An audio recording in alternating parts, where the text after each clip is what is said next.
পর্ব 2। ফরেইনারদের সাথে মিটিংটা একদম মনমতো হয়েছে আশরাফিদের। মধুকে ঠিক যেভাবে বলেছিল ঠিক সেইভাবেই মেয়েগুলোকে শিখিয়ে পড়িয়ে পাঠিয়েছে সে। কোনোরকম গরমিল হয়নি। পার্টির সাথে দিল ফাইনাল। মিটিং শেষ হতেই তিনবন্ধ কোলাকুলি করল একে অপরের সাথে। এই মিটিংটা তাদের কোম্পানির জন্য সত্যিই খুব গুরুত্বপূর্ণ ছিল। এখন আর কোন চিন্তা নেই। এবার নিশ্চিন্তে কাজ করা যাবে।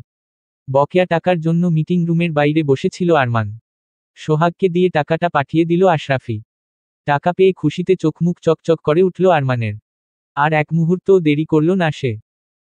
সঙ্গেই বিদায় জানিয়ে মেয়েগুলোকে নিয়ে বেরিয়ে পড়ল। সেদিকে একবার তাকিয়ে তীব্র ঘৃণায় মুখ ফিরিয়ে নিল আশরাফি।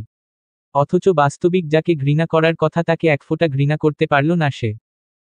উল্টো তাকে না পাওয়ার যন্ত্রণায় বোকার মতো আরমানের সঙ্গে নিজের তুলনা খুঁজে বেড়াল। বস্তুত মেহের কেন এমন নীচ জঘন্য নারী লোভী একটা জানোয়ারের সঙ্গে নিজেকে জড়ালো বুঝতে পারছিল না সে।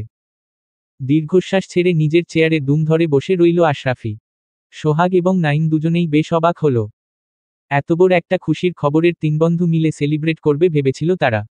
কিন্তু আশরাফিকে দেখে মনে হচ্ছে সেই আশা বৃথা। সোহাগ ইশারায় জিজ্ঞেস করল কি হয়েছে। জবাব দিল না আশরাফি। না সূচক মাথা দোলালো দুদিকে। নাইম বিরক্ত কণ্ঠে বলল আবার ওই মেয়েটার কথা ভাবছিস তুই তাই না। সোহাগের যদিও মেহেরের প্রতি যৎসামান্য সফট কর্নার ছিল কিন্তু নাইম বরাবরই সহ্য করতে পারে না মেহেরকে। তার ধারণা শুধুমাত্র মেহেরের জন্যই তার প্রাণপ্রিয় বন্ধুর এই দুর্গতি। অসভ্য মেয়েটা ভালোবাসার অভিনয় করে তার বন্ধুকে ফাঁসিয়ে শেষমেশ বাপের কথায় নাচতে নাচতে অন্য ছেলেকে বিয়ে করে নিল। বিয়ে করেছে ভালো কথা, তাও শান্তি নেই। এখন আবার আশরাফিকে বাগে আনার জন্য নতুন গল্প ফেঁদেছে। যে যাই বলুক না কেন নাইম ভালো করেই জানে মেয়েটা মেহেরের মতো মেয়েরা কতটা লোভী স্বার্থ হতে পারে। টাকাই এদের কাছে সব। নতুবা কোনো মেয়েই নিজের ইচ্ছেতে প্রস্টিটিউশনের মতো জঘন্য একটা কাজে নিজেকে জড়াবে না। যদি কেউ দুর্ভাগ্যক্রমে জড়িয়ে যায় সেটা আবার বুক ফুলিয়ে কারো সামনে বলার মতো সাহস অন্তত কোন মেয়ের হবে না। কিন্তু মেহের তো দিব্যি বলে বেড়াচ্ছে সে নিজের ইচ্ছেতে আরমানকে বিয়ে করেছে। স্বেচ্ছায় এই পেশায় নেমেছে। এরপরেও কি করে আশরাফির রুচি হয় ওই মেয়ের কাছে যেতে সেটাই বুঝতে পারে না নাইম। অন্য কেউ হলে আরও আগেই ওই মেয়ের 12টা বাজিয়ে ছেড়ে দিত। কিন্তু আফসোস হাজার চেষ্টা করেও কথাগুলো আশরাফিকে ফেরাতে পারেনি নাইম। ঘুরে ফিরে ওই মেয়েটার পিছনেই পড়ে আছে সে। কি যে পেয়েছে ওই মেয়েটার মাঝে আল্লাহই জানে। আশরাফি নীরবে একবার নাইমের মুখের দিকে তাকিয়ে অনেকটা নিজেকে সান্ত্বনা দেওয়ার মতো করেই বলল না রে। ওর কথা এখন আর ভাবি না আমি। তাই নাকি? তিরস্কারসূচক চাহনি নাইমের। হ্যাঁ। ভেবে লাভ কি বল। ও তো ভালোই আছে। বিয়ে করে সুখে সংসার করছে। আরমান নাকি ভালোবাসা দিয়ে একেবারে ভরিয়ে দিয়ে রেখেছে ওকে। দিনরাত আমাকে সেই কথাই শোনাচ্ছে। তাই আমি ঠিক করে এখন ওর কথা আর ভাবব না। কথাগুলো বলার সময় অনেক বেশি মলিন শোনালো আশরাফির কণ্ঠস্বর। তার এই না এর মাঝে কতটা হ্যাঁ লুকিয়ে আছে সেটা বুঝতে নাইম কিংবা সোহাগ দুজনের কারোরই তেমন কোন অসুবিধে হলো না। আশরাফির মনটা যে এখনো মেহেরেই আটকে আছে বেশ বুঝতে পারল দুজনে। নীরবে একে অপরের মুখের দিকে চাইল দুই বন্ধু। নাইম অত্যাধিক নরম গলায় বলল একদম ঠিক ভেবেছিস। আমি তো সেই কবে থেকেই ওই মেয়ের চিন্তা ছেড়ে দিতে বলেছি তোকে। তুইই তো কানে নিলি না। যাই হোক যা হয়েছে ভালোর জন্যই হয়েছে। ওই মেয়ের স্বভাব তো নিজের চোখেই দেখলি। বাজে জঘন্য একটা মেয়ে। Gold digger. টাকা ছাড়া কিচ্ছু বোঝে না। যেই দেখলো আরমানের কাছে টাকা কাছে অমনি ঝুলে পড়ল তার গোলায়। কেন প্রথম স্বামী মরে গিয়েছে তো কি হয়েছে, বাপের বাড়িতে তো যেতে পারত না। আরমানকেই বিয়ে করতে হয়েছে তাকে। কিন্তু তুই দেখিস আমি গ্যারান্টি দিয়ে বলতে পারি ওই মেয়ে আরমানেও সঙ্গেও টিকবে না বেশি দিন। এসব মেয়েরা কোনোদিন ভালো হয় না। হঠাৎ করে একদিন দেখবি আরমানের সাথেও ছাড়াছাড়ি হয়ে গেছে। তখন না আবার তোর গলায় ঝুলে পড়ে আমি সেই চিন্তায়তেই আছি। তাই বলছি সময় থাকতে নিজের কথা ভাব দোস্ত। বারবার তোকে বোকা বানানোর সুযোগ ওই মেয়েটাকে আর দিস না। ওর মিষ্টি কথা শুনে বর্তে যাওয়ার স্বভাবটা একটু বদলা। আশরাফি দীর্ঘশ্বাস ছাড়ল। কিচ্ছু ভালো লাগছে না তার। বন্ধুরা যতই তাকে বোঝাক না কেন কিন্তু মনের ওপর তো কারো জোর চলে না। মেহের ছাড়া অন্য কাউকে নিজের জীবনে কল্পনাই করতে পারে না সে। কি করে পারবে। মেহের যে তার ধ্যান জ্ঞান সমস্ত সত্তায় একেবারে আষ্টেপৃষ্ঠে মিশে আছে। চোখবন্ধ করলেই এখনো মেহেরের মুখটাই ভেসে উঠে সবার আগে। কি করে তাকে ভুলবে আশরাফি। মাঝে মাঝে নিজের ওপর রাগ হয় আশরাফির। আত্মসম্মানহীন কাপুরুষ মনে হয় নিজেকে। নতুবা যেই মেয়েটা তাকে এত কষ্ট দিল, আঘাতের পর আঘাত জর্জরিত করে দিল, তার হৃদয়টাকে, তার পাহাড়সম ভালোবাসাকে ছোট করে শুধুমাত্র টাকার জন্য অন্য একটা লোকের সাথে ঘর বাঁধল, সেই মেয়েটাকেই কেন মন প্রাণ উজাড় করে দিয়ে ভালোবাসে আশরাফি? কেন কেন এখনো আশরাফির প্রতিটা সকাল শুরু হয় মেহেরকে নামক যন্ত্রণাকে কাছে পাওয়ার প্রতীক্ষায়? কেন এখনো তার প্রতিটা রাত কাটে মেহেরকে না পাওয়ার যন্ত্রণায়? এই কেনটার জবাব নিজেও জানে না আশরাফি, কিন্তু মেহেরকে ভালো না বেসে থাকতে পারে না সে। দুর্ভাগ্যজনক হলেও সত্যিই যে এত কিছুর পরেও ক্ষণ মেহেরকে পাগলের মতো ভালোবাসে সে। কিন্তু মেহের তো এখন পরস্ত্রী, আরমান যতই খারাপ হোক না কেন সে যে মেহেরের স্বামী, এই কথাটা তো কোনোদিন অস্বীকার করতে পারবে না আশরাফি। প্রেম ভালোবাসার সম্পর্ক না হয় অস্বীকার করা যায়, কিন্তু স্বামী স্ত্রীর সম্পর্ক, এই সম্পর্ক কখনো অস্বীকার করা যায় না। এই সম্পর্কে স্বামী স্ত্রী দুজনেই সারা জীবনের জন্য অটুট এক বন্ধনে আবদ্ধ হয়ে যায় পরস্পরের সাথে। চাইলেই তখন আর এই বন্ধন ছিন্ন করে বেরোয় আসতে পারে না কেউ। মেহেরও পারবে না। চোখ বন্ধ করে চেয়ারে হেলান দিল আশরাফি। কেন তার জীবনটা এমন হলো? কেন মেহের তার হলো না? কেন এত ভালোবাসার পরেও মেহেরকে নিজের করে পেল না সে? আরমান সত্যিই মেহেরকে ভালোবাসে কি না আশরাফি জানে না। কিন্তু মেহেরকে ফিরে পাওয়ার আর কোন পথ নেই। মেহের সারা জীবনের জন্য হারিয়ে গেছে আশরাফির জীবন থেকে। এই কথাটা যতবার মনে পড়ে ততবার হাহাকার করে উঠে তার বুকের ভেতরটা। বিভীষিকামও লাগে পুরো পৃথিবী। দুদিন পরের ঘটনা। রাত 9টা কিংবা 10টা বাজে তখন। রুমে বসে ল্যাপটপে কিছু ফাইল রেডি করছিল আশরাফি। হঠাৎ করে ফোনটা বেজে উঠল তার। আকস্মিক মনোযোগে বিঘ্ন ঘটায় কিঞ্চিত বিরক্ত হল সে। ভ্রু জোড়া অটোমেটিক কুঁচকে গেল। অনিচ্ছাসত্ত্বে রিসিভ করতে গিয়ে দেখল মেহেরের নাম্বার। মিনিটখানেকের জন্য থমকে গেল সে। বলা বাহুল্য এই মুহূর্তে মেহেরের ফোন সম্পূর্ণ অপ্রত্যাশিত তার জন্য। তথাপি রিসিভ করতে গিয়েও করল না সে। কেটে দিল। না, আর কোনোভাবেই নিজেকে মেহেরের সঙ্গে জোড়াতে চায় না আশরাফি। অনেক হয়েছে ঘাত প্রতিঘাতের দ্বন্দ্ব, এবার নিজের মতো করে বাঁচা উচিত, নিজেকে সময় দেওয়া উচিত।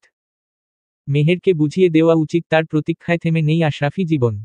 নিজের মতো করে আশরাফিও ভালো থাকতে জানে। ফোন হাতে নিয়ে এসবই ভাবছিল সে। এদিকে ফোন কেটে গিয়ে আবার রিং হলো। পুনরায় কেটে দিতে গিয়ে থেমে গেল আশরাফি। না, রিসিভ করে কথাগুলো মেহেরকে জানিয়ে দেওয়া দরকার। আর ছাড় দেওয়া যাবে না তাকে। এবার থেকে ইটের জবাব পাটকেলে দেবে আশরাফি। ফোন রিসিভ করে যথাসম্ভব গম্ভীর গলায় হ্যালো বলল সে। সঙ্গে সঙ্গেই ফোনের ওপর প্রান্ত থেকে 12-13 বছর বয়সী একটা কিশোরী মেয়ের ক্রন্দনরত কণ্ঠস্বর শোনা গেল। ফুপিয়ে ফুপিয়ে কাঁদতে মেয়েটা। কাঁদতে কাঁদতেই বলল, মধুমা খুব অসুস্থ স্যার। আজকে 2 দিন যাবৎ বিছানায় পড়ে আছে। খাওয়া দাওয়াও ঠিক মতন করছে না। জ্বরের ঘরে কেবল আপনার নাম করছে। আপনি একবার আসুন না স্যার। আপনি এলে মধুমা ঠিক ভালো হয়ে যাবে। আমরা সবাই খুব চিন্তায় আছি। মেহের অসুস্থ, ব্যাস খবরটা শোনার সাথে সাথেই ফের দিশেহারা হয়ে পড়ল আশরাফি। একটু আগের করা প্রতিজ্ঞাটা বেমালুম ভুলে গেল সে। বেকুল বিগলিত চিত্তে তড়িঘড়ি করে বলল, কি হয়েছে মেহেরের? ও ঠিক আছে তো? জবাবে মেয়েটার কান্নার বেগ আরও বেড়ে গেল। ফুপিয়ে উঠে বলল, কি হয়েছে আমি জানি না। ডাক্তার ওষুধ দিয়ে গেছেন তবুও সারছে না। খুব কষ্ট পাচ্ছে মধুমা। আপনি আসবেন তো মাকে দেখতে? তুমি ফোন রাখো, আমি এক্ষুনি আসছি। ঠিক আছে। মেয়েটা ফোন রাখতেই আর দেরি করল না আশরাফি। ল্যাপটপ বন্ধ করে উঠে দাঁড়ালো সে। টেবিলের ওপর থেকে ওয়ালেট আর গাড়ির চাবি নিয়ে বেরিয়ে পড়ল মেহেরের উদ্দেশ্যে। ভুলে গেল সে সমস্ত মান অভিমান। জ্ঞান ফিরতেই সচেতন হলো মধু। এইমাত্রই গায়ে ঘাম দিয়ে জ্বর নেমেছে তার। এদিক ওদিক চোখ মেলে এক পলক চাইল সবার দিকে। তারপর ঘরের বাতি নিভিয়ে বেরিয়ে যেতে বলল সবাইকে। অসুস্থ শরীরে ঘরে এত ভিড় ভালো লাগছে না তার। সামান্য একটু জ্বরে মেয়েগুলো সব ভিড় করে বসে আছে তাকে ঘিরে। অসহ্য লাগছে মধুর। পুনরায় বিরক্ত মুখে বেরিয়ে যেতে বলল সবাইকে। ইতোপূর্বে যেই মেয়েটা মধুর অসুস্থতার খবর আশরাফিকে জানিয়েছিল সে ভয়ে ভয়ে মধুর কাছে এগিয়ে গেল। কিছুক্ষণ কাচুমাচু করে ভীত কণ্ঠে আশরাফির আসার খবরটা জানালো মধুকে। খবরটা শোনার পর হতবাক হয়ে তার দিকে চেয়ে রইল মধু। মুহূর্তেই তার রোগা মুখখানা গম্ভীর হয়ে গেল। রাগত গলায় বলল, কে বলেছে তোকে কারবারি করতে? কেন তাকে ফোন করতে গেলি তুই? এটা কি ভদ্রলোকের জায়গা? তার কোন সম্মান নেই? মেয়েটা জবাব না দিয়ে নতমুখে বসে রইল। আশরাফির আসার খবর শুনে মধুমা এত ক্ষেপেছে কেন সেটাই বুঝতে পারছে না সে। মধুমার তো খুশি হওয়া উচিত। মানুষটা তার অসুস্থতার খবর শুনে ছুটে আসছে তার সঙ্গে দেখা করার জন্য। এমন কপাল কয়জনের হয়? কই, তাদের সঙ্গে তো কেউ দেখা করতে আসে না। তারা মরে গেলেও খোঁজ নেওয়ার মতো কেউ নেই। যারা আসে তারা কেবল শরীরের লোভে আসে, কিন্তু মানুষটা তো সেরকম নয়। মধুমা কিছু না বুঝেই বিনা কারণে তাকে বকছে, জ্বরের ঘোরে তো ঠিকই মানুষটার নাম করছিল, এখন আসতে বলাতে যত দোষ। নিস্তেজ গলায় বিড়বিড় করে, বেশ মধু। মেয়েটার কথা অনুযায়ী অনেকক্ষণ আগেই বেরিয়েছে আশরাফি। পৌঁছাতে হয়তো আর বেশিক্ষণ লাগবে না। তার আগেই তাকে ফোন করে বারণ করে দিতে হবে। ব্যতিব্যস্ত হয়ে আশরাফি নাম্বারে ফোন করল মধু। মাঝরাস্তায় আবার ফোন বেজে উঠল আশরাফির। মধুর নাম্বার থেকেই এসেছে। গাড়ির স্পিড স্লো করে ফোনটা রিসিভ করল সে। রিসিভ করার পর গলা শুনে বুঝতে পারল ফোনটা মধুই করেছে। সে হ্যালো বলার পূর্বেই ওপাশ থেকে মধু রুগ্ন কণ্ঠে তড়িঘড়ি করে বলল, হ্যাঁ হ্যালো, আমি মধু বলছি। মধুর গলার স্বর শুনে আশরাফি মনে হলো হঠাৎ করেই বুকের ওপর থেকে মস্ত বড় পাথরটা নেমে গেছে তার। স্বস্তির নিঃশ্বাস ফেলল সে। মধুর অসুখের কথা শোনার পর থেকেই নানারকম আজেবাজে চিন্তাভাবনা ঘুরপাক খাচ্ছিল মাথার ভেতর। অজানা আশঙ্কায় বুকটা বারবার কেঁপে উঠছিল তার। কেবলই মনে হচ্ছিল মধুর সাথে সেদিন এতটা খারাপ ব্যবহারে করে আসা মোটেই উচিত হয়নি। মধুকে বুঝতে নিশ্চয়ই কোন ভুল হয়েছে তার। মধু কখনো খারাপ হতে পারে না, সব দোষ আশরাফির, সেই বিনা কারণে মধুর সঙ্গে খারাপ ব্যবহার করেছে। ভালোবাসার মানুষের দেওয়া আঘাত যদি সহ্যই করতে না পারে তবে কিসের প্রেমিক সে? এমনি করে মধুর ভাগের সমস্ত দোষ মনে মনে নিজের ঘাড়ে চাপিয়ে সান্ত্বনা খুঁজে পাওয়ার চেষ্টা করছিল সে। মধুর কথার জবাবে স্নেহার্দ্র কণ্ঠে বলল, যাক, জ্বর তাহলে নেমেছে। নিজেকে শক্ত রাখার সবরকম প্রস্তুতি নিয়েই ফোনটা করেছিল মধু। কিন্তু আশরাফির কোমল স্নেহপূর্ণ গলা শুনে থমকে গেল সে। কতদিন তার সঙ্গে এভাবে কথা বলে আশরাফি জবাব না দিয়ে চুপ করে রইল মধু। আশরাফি ভাবল অভিমান করেছে হয়তো, পুনরায় কোমল কণ্ঠে বলল, অসুস্থ শরীর নিয়ে ফোন করার কি দরকার ছিল? আমি তো আসছি। চোখের পানি নিঃশব্দে গাল বেয়ে গড়িয়ে পড়ল মধুর। ফুপিয়ে কান্না ঠেকাতে গিয়ে নিচের ঠোঁটটা সজোরে কামড়ে ধরল সে। তথাপি কান্না ঠেকানো গেল না। দলা পাকিয়ে হাউমাউ করে বেরিয়ে আসতে চাইল গলা দিয়ে, কান্নার শব্দ বেরোনোর পূর্বেই হাত দিয়ে ফোনের স্পিকার চেপে ধরল সে। আশরাফি কেন তাকে এমন অন্তর্দাহে পোড়াচ্ছে? কেন এখনো এতটা অবুঝ সে? এই জায়গাটা যে ভালো নয় সে কি জানে না? মধুর না হয় মানসম্মানের বালাই নেই সমাজের কাছে পতিতা সে, কিন্তু আশরাফি? তাকে তো সমাজের আর 10টা লোকের সঙ্গে চলাফেরা করতে হবে। কেন সে নিজের সম্মানের কথা ভাবছে না? কান্না থামিয়ে থমথমে কঠিন গলায় বলল, আসার দরকার নেই তোমার। আমি ভালো আছি। স্নেহের বিপরীতে মধুর কাছ থেকে এমন রুক্ষ ব্যবহার আশা করেনি আশরাফি। দ্বিধান্বিত কণ্ঠে প্রশ্ন করল সে, মানে তোমাকে আসতে বারণ করছি আমি, কিন্তু তুমি যে অসুস্থ, জ্বরের ঘোরে নাকি আমার নাম করছিলে? কে বলেছে তোমাকে এসব ফালতু কথা? আর বললেই বা তোমাকে আসতে হবে কেন? তোমার নিজের কোন বিবেক বুদ্ধি নেই? তুমি কি ডাক্তার না কবিরাজ যে তুমি এলেই আমি ভালো হয়ে যাব? যত সব উদ্ভট কথাবার্তা। আমাকে দেখার জন্য আরমান আছে, এখানকার সব মেয়েরা আছে। তোমাকে এত মাথা ঘামাতে হবে না। তুমি নিজের কাজে মন দাও। নিজের মানসম্মানের কথা ভাবো। তুমি অসুস্থ মেহের। এই মুহূর্তে তোমার সঙ্গে কোনোরকম ঝগড়া করার ইচ্ছে আমার নেই, তাই রিকোয়েস্ট করছি তোমাকে, দয়া করে আমার মাথা গরম করিও না প্লিজ। আমি মোটেও তোমার মাথার গরম করছি না। যেটা সত্যি, যেটা ঠিক, আমি শুধু সেটাই বলছি। তোমার সঙ্গে আমার সব সম্পর্ক অনেক আগেই শেষ হয়ে গেছে। আগের কথা সব ভুলে গিয়েছি আমি। এখন আমার স্বামী আছে, আলাদা একটা জগৎ আছে। আরমানি যেমনই হোক না, ওর সঙ্গে আমি নিজের জগতে সুখে থাকতে চাই।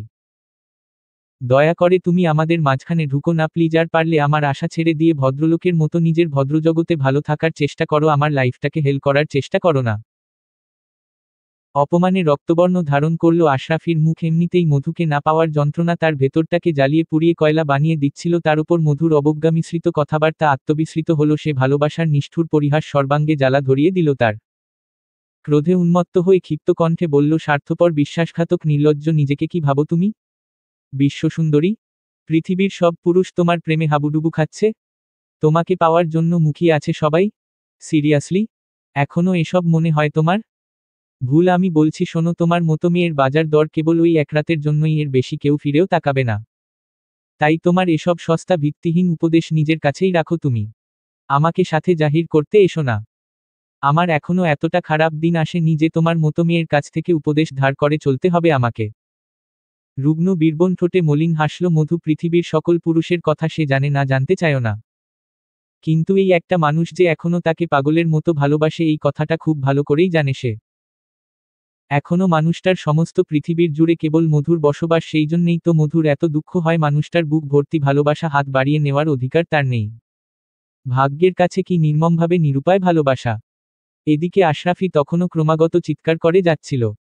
তার বিরতিহীন চিৎকারে কানের পর্দা ফেটে যাওয়ার উপক্রম মধুর। কান থেকে ফোন সরিয়ে নিল সে। কিছুক্ষণ অপেক্ষা করে বলল, যা বলছো সেটা মনে থাকলেই হয়। বেহায়ার মতো আবার সত্যিই চলে এসো না যেন। কথাটা শোনার পর পূর্বের তুলনায় দ্বিগুণ রাগে দিশেহারা হয়ে পড়ল আশরাফি। দ্বিগুণ জোরে চেঁচিয়ে উঠে বলল, কি বললে তুমি? আমি বেহা? বেহা আমি? বেহা? বা হেকেই বলে চোরের মায়ের বড় গলা। এত চিৎকার করার মতো কিছু হয়নি। আস্তে কথা বলো। শোনো, কপাল ভালো তোমার আমার সামনে নেই তুমি। নইলে এই মুহূর্তে গলা টিপে মেরে ফেলতাম আমি। অসভ্য বেয়াদব মেয়ে। নাইন ঠিকই বলেছিল, তোমার মতো মেয়ে কখনো ভালো হতে পারে না। আমারই ভুল, এত কিছুর পরেও আমার শিক্ষা হয়নি। সব জেনে শুনেও পাগলের মতো তোমার পেছনে ছুটেছি। আশরাফির সাথে তর্ক করার মতো শক্তি মধুর নেই। শরীরটা আবার ভেঙ্গে আসছে তার। কাঁপুনি দিয়ে ফের জ্বর আসছে। ক্লান্ত স্বরে বলল, একদম ঠিক বলেছ। ভুলটা তোমারই। তোমার আগেই বোঝা উচিত ছিল, যেই মেয়ে রোজ রাতে একটা করে পুরুষের বিছানায় যায় সে কখনো ভালো হতে পারে না। থমকে গেল আশরাফি। আকস্মিক অপরপক্ষের আত্মসমর্পণ মেনে নিতে পারছিল না সে। স্পষ্ট বুঝতে পারল তাকে কষ্ট দেওয়ার জন্যই ইচ্ছে করে কথাগুলো বলছে মধু। তার কাটা ঘায়ে নুনের ছিটা দিচ্ছে। সমস্ত রাগ অভিমান এবার অনুতাপ হয়ে জমা হলো কণ্ঠস্বরে। মলিন ক্লান্ত গলায় বলল, আমাকে কষ্ট দেওয়ার জন্য ইচ্ছে করে এমন করছো তাই না? কেন মেহের? কি ক্ষতি করেছি আমি তোমার? কেন তুমি আমাকে এভাবে কষ্ট দিচ্ছ? তোমার যা খুশি ভাবো, আমার তাতে কিচ্ছু আসে যায় না। আমার যেটা বলার ছিল আমি বলে দিয়েছি, ব্যাস। নিজের লাইফ নিয়ে সুখী থাকতে চাই আমি। তুমিও তোমার লাইফ নিয়ে খুশি থাকার চেষ্টা করো। কথা শেষ করে আশরাফিকে কিছু বলার সুযোগ না দিয়েই ফোন কেটে দিল মধু। রাগ আবার মাথায় চড়ে বসল আশরাফির। মধুর কাছ থেকে একের পর এক প্রত্যাখ্যান মেনে নিতে পারছিল না সে। অত্যাধিক রাগে ফোনটা আছাড় মেরে ভেঙে ফেলল। মুখ দিয়ে বেরল কুৎসিত ধরনের একটা গালি। ক্রোধে উন্মত্ত হয়ে পাগলের মতো নিজের মাথার চুল টেনে ছিঁড়ে ফেলার উপক্রম। ভালোবাসার যন্ত্রণা সত্যিই বোধ হয় মৃত্যুর যন্ত্রণার চাইতেও বেশি ভয়ানক, বেশি পীড়াদায়ক। নতুবা অপমানে অপমানে মধুকে জর্জরিত করে দেওয়ার পরেও কেন মধুর সামান্য উপেক্ষাটুকু সহ্য করতে পারছে না আশরাফি? মধুর প্রত্যাখ্যান কেন তার সারা শরীরে বিষের মতো জ্বালা ধরিয়ে দিচ্ছে? অন্তরের নিবিড় জ্বালা মেটাতে মধুকে অনেকগুলো খারাপ কথা শুনিয়েছে সে ঠিকই, কিন্তু তার চাইতে বেশি অন্তরযন্ত্রণায় ভুগছে সে নিজে। হতাশায়, শূন্যতায় বুকের ভেতরটা অসহায় চাতকের মতো আর্তনাদ করছে। তার অসহ্য যন্ত্রণায় সারা শরীর অবশ হয়ে আসছে। ফলশ্রুতিতে চোখ দিয়ে গড়িয়ে পড়ল বিষাক্ত জ্বালাময়ী তপ্ত অশ্রু। রাগ অভিমান সামলাতে না পেরে দিকবিদিক শূন্য হয়ে হাইওয়ে ধরে সর্বোচ্চ গতিতে গাড়ি চালানো শুরু করে দিল সে। আজকে হয় মরবে, না হয় মারবে, কিন্তু এভাবে আর বেঁচে থাকা যায় না। সারারাত জ্বরে ছটফট করে শেষরাতের দিকে ঘাম দিয়ে জ্বর ছেড়েছে মধুর। শরীরটা এখনো বেশ দুর্বল, হাতে পায়ে জোর নেই। হাতুড়ি দিয়ে পিটিয়ে কেউ যেন সমস্ত শরীরটাকে ঝাঁঝরা করে দিয়েছে। তাই ঘুম ভেঙে যাওয়ার পরেও বেশ কিছুক্ষণ চোখ বন্ধ করে শুয়ে রইল। দরজার কাছে দাঁড়িয়ে ভেতরে উকি দিল আরমান। মধুকে চোখ বুজে শুয়ে থাকতে দেখে প্রায় নিঃশব্দেই ভেতরে ঢুকে চৌকি টেনে বসল। গলা খাকারি দিয়ে বলল, গায়ে জ্বর আছে এখন? তার গলার আওয়াজ পেয়ে সচেতন হলো মধু। ধীরে ধীরে উঠে বসার চেষ্টা করল সে। আরমান বাধা দিয়ে বলল, উঠার দরকার নেই, শুয়ে থাকো, শরীর দুর্বল তোমার। তথাপি উঠে বসল মধু। আধশোয়া হয়ে গায়ের ওপর কাঁথা মেলে দিয়ে বলল, তুমি বেরোনি এখনো? এই তো বেরোবো, তোমাকে দেখতে এলাম। আমি ভালো আছি। খাওয়া দাওয়া হয়েছে তোমার? আরমান হাসল। অসুস্থ অবস্থায়ও মধুর তার খাবারে কথা বলেনি ভেবে মনে মনে বেশ খুশিই হল সে। আজকে এমনিতেও তার খুশির দিন। সকালে ঘুম থেকে উঠতে না উঠতেই একটা ভালো খবর পেয়েছে সে। খবরটা আপাতত মধুকে দেওয়ার কোন প্রয়োজন নেই, তাই মুখের ভাবখানা নিতান্তই নিরস নিরাসক্ত বানিয়ে নিরুৎসাহী গলায় বলল, আমার খাবার দাবার নিয়ে তোমাকে চিন্তা করতে হবে না। আমাকে খাবার দেবার লোকের অভাব নেই। তুমি নিজের কথা ভাবো। এভাবে বিছানায় পড়ে থাকলে চলবে না। তাড়াতাড়ি সুস্থ হতে হবে। তুমি তো জানো তোমাকে এভাবে দেখলে বড় কষ্ট হয় আমার। কাজে মন দিতে পারি না। জবাব দিল না মধু। ডান হাতখানা ভাঁজ করে কপালের ওপর দিয়ে চুপচাপ শুয়ে রইল সে। গতকাল আশরাফির সাথে খারাপ ব্যবহার করার পর থেকেই মনটাকু ডাকছে তার, খচখচ করছে চিন্তায়। সারারাত এক ফোঁটাও ঘুম হয়নি। সেই কথা মনে পড়তেই চোখে পানি চলে এলো। পাছে আরমান দেখে ফেলে তড়িঘড়ি করে চোখ মুছে ফেলল। আরমান উঠে দাঁড়িয়ে বলল, আমি তাহলে আসি? এসো। ওষুধপত্র কিছু লাগবে? না, সংক্ষেপে জবাব দিল মধু। আরমানও আর বিরক্ত করল না। পীড়িত মধুকে রেস্ট নেওয়ার সুযোগ করে দিয়ে চুপচাপ বেরিয়ে গেল সে। আরমান বেরিয়ে যাওয়ার কিছুক্ষণ বাদেই বিছানা ছেড়ে উঠল মধু। বহু কষ্টে শরীরে শক্তি সঞ্চয় করে স্নানের ঘরে ঢুকল ফ্রেশ হওয়ার জন্য। ফ্রেশ হয়ে বেরোতেই নিচতলা থেকে 13-14 বছর বয়সী একটা মেয়ে এসে হাঁপাতে হাঁপাতে বলল, খবর শুনেছ মধুমা? গামছা দিয়ে মুখ মুছতে মুছতেই বেশ হেয়ালি করে জবাব দিল, মধু, না তো। কেন, কি হয়েছে? মধুর মুখ থেকে প্রশ্নের শোনার অপেক্ষাতেই ছিল যেন মেয়েটা। প্রশ্ন শুনে আর এক মুহূর্তও দেরি করল না। হড়বড়িয়ে বলতে শুরু করল, ওই যে তোমাকে যিনি ফোন করতো সেই আঙ্কেলটা। মধু তখনও মেয়েটার কথার সূত্র ধরতে পারেনি। অভ্যাসবশত জিজ্ঞেস করল, হ্যাঁ, কি হয়েছে ওই আঙ্কেলটার? গতকাল রাতে অ্যাক্সিডেন্ট করে হাসপাতালে ভর্তি হয়েছেন তিনি। আমি মাকে বলতে শুনেছি, আর বোধ হয় বাঁচবে না হুজুর, আরমান বারণ করে দিয়েছে তোমাকে বলার জন্য। কিন্তু আমি শুনে ফেলেছি। মেয়েটার পরের কথাগুলো ঠিকমতো কানে গেল না মধুর। আশরাফির অ্যাক্সিডেন্টের খবর শুনেই আকস্মিক পাণ্ডুবর্ণ ফ্যাকাশে রক্তশূন্য হয়ে গেল তার রোগা মুখখানা। নিজের কানকে বিশ্বাস করতে পারছিল না সে। থরথর করে সমস্ত শরীরে কাঁপুনি দিয়ে উঠল, চোখমুখ অন্ধকার দেখল সে নির্বাক নিস্তব্ধ চোখে ফ্যালফ্যাল মেয়েটার দিকে তাকিয়ে থেকে আচমকাই মূর্ছা গেল সে। মেয়েটা মধুমা বলে চিৎকার দিয়ে ধরে ফেলল। তার একহারা শরীরে মধুর ভার ঠেকানো গেল না। ফলাফলস্বরূপ মধুকে নিয়ে মেঝেতে পড়ে গেল সে। ব্রোথেলেরই একটা মেয়ের বুকে মাথা রেখে দিশেহারা উন্মাদের মতো কাঁদছে মধু। আত্মগ্লানিতে নিজের ভেতরের মেহেরটা সাপের মতো দংশন করছে তাকে। তার ওপর জেদ করেই এই অঘটন ঘটিয়েছে আশরাফি। তাকে এত কষ্ট দেওয়া মোটেই উচিত হয়নি মধুর। তার বোঝা উচিত ছিল সেও একটা মানুষ, ধৈর্যের একটা সীমা আছে, তার অনেক বেশি কষ্ট দিয়ে ফেলেছে মধু। এসব কথা মনে পড়তেই পাগলের মতো নিজেকে আঘাত করা শুরু করল মধু। আশেপাশে মেয়েরা সবাই যথাসাধ্য চেষ্টা করল তাকে সান্ত্বনা দেওয়ার জন্যে, কিন্তু কোনোভাবেই শান্ত করা গেল না মধুকে। বেশ অবাক হলো সবাই, কারণ ইতপূর্বে মধুমাকে মানসিকভাবে এতটা ভেঙে পড়তে দেখেনি তারা। নিজের স্বভাবসুলভ গাম্ভীর্য ভুলে গিয়ে পাগলের মতো বিলাপ করছেন মানুষটা। তার কান্না দেখে সবারই চোখে পানি চলে এলো। অনেকক্ষণ যাবৎ মধুর ফোন থেকে সোহাগের নাম্বারে ডায়াল করা হচ্ছে, কিন্তু রিসিভ করছে না কেউ। ভয় আতঙ্কে মধুর চিৎকার আরও বেড়ে গেল। উন্মাদের মতো গায়ে মাথায় বুকে চাপড় মেরে বলল, সব দোষ আমার। আমি একটা ডাইনি, আমার জন্যেই সব হয়েছে। 2-3 জন মিলে হাত চেপে ধরল মধুর। গায়ে মাথায় হাত বুলিয়ে সান্ত্বনা দেওয়ার চেষ্টা করে বলল, কিচ্ছু হয়নি মধুমা, সব ঠিক হয়ে যাবে। মধুর ক্লান্ত অশ্রুসিক্ত ক্রন্দনে ভেঙে পড়ল, ভগ্ন কণ্ঠে বলল, খোদা, কেন আমার এত বড় সর্বনাশ করতে চাইছেন বলতো? আমার দোষের সাজা কেন তিনি আরেকজনের মাথায় চাপিয়ে দিলেন? আমাকে কেন চোখে পড়ল না তার? বোধ করি এই স্বীকারোক্তির পরে মধুর কষ্টের বর্ণনা দেওয়ার আর কোন প্রয়োজন নেই। আশরাফি যে তার কতটা আপনার, সেসব বর্ণনা দেওয়াও নিতান্তই অমূলক। হসপিটালের ইন্টেন্সিভ কেয়ার ইউনিটে অচেতন হয়ে পড়ে আছে আশরাফি। মুখে অক্সিজেন মাস্ক লাগানো, মাথায় হাতে পায়ে ব্যান্ডেজ। ভোররাত থেকেই অর্থোপেডিক বিভাগে প্রায় 4 ঘন্টা যাবৎ সার্জারি হয়েছে তার। ডান পা, বাম হাত সহ মাথাসহ বেশ কিছু জায়গায় আঘাতটা বেশ গুরুতরই ছিল। রক্ত দিতে হয়েছে 2 ব্যাগ। অপারেশন শেষ করে সাথে সাথেই আইসিইউতে শিফট করা হয়েছে। এদিকে ভোর 4টা থেকেই ইমার্জেন্সির বাইরে দাঁড়িয়ে আশরাফি জ্ঞান ফেরার অপেক্ষা করছে সোহাগ এবং নাইম। হসপিটাল কর্তৃপক্ষের কাছ থেকে অ্যাক্সিডেন্টের খবর শোনার পর হুঁশ ছিল না দুজনের কারোরই। মাঝরাতে কাঁচা ঘুম থেকে উঠে কিসের ওপর দিয়ে ছুটে এসেছে নিজেরাও জানে না তারা। পরনের পোশাকটাও চেঞ্জ করার সময় নেয়নি।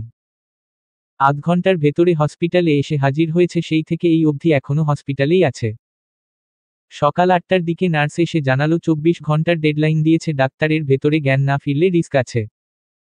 কথাটা শোনার পর 2 বন্ধুর কেউ মিনিটখানেকের জন্য কোন কথা বলতে পারল না।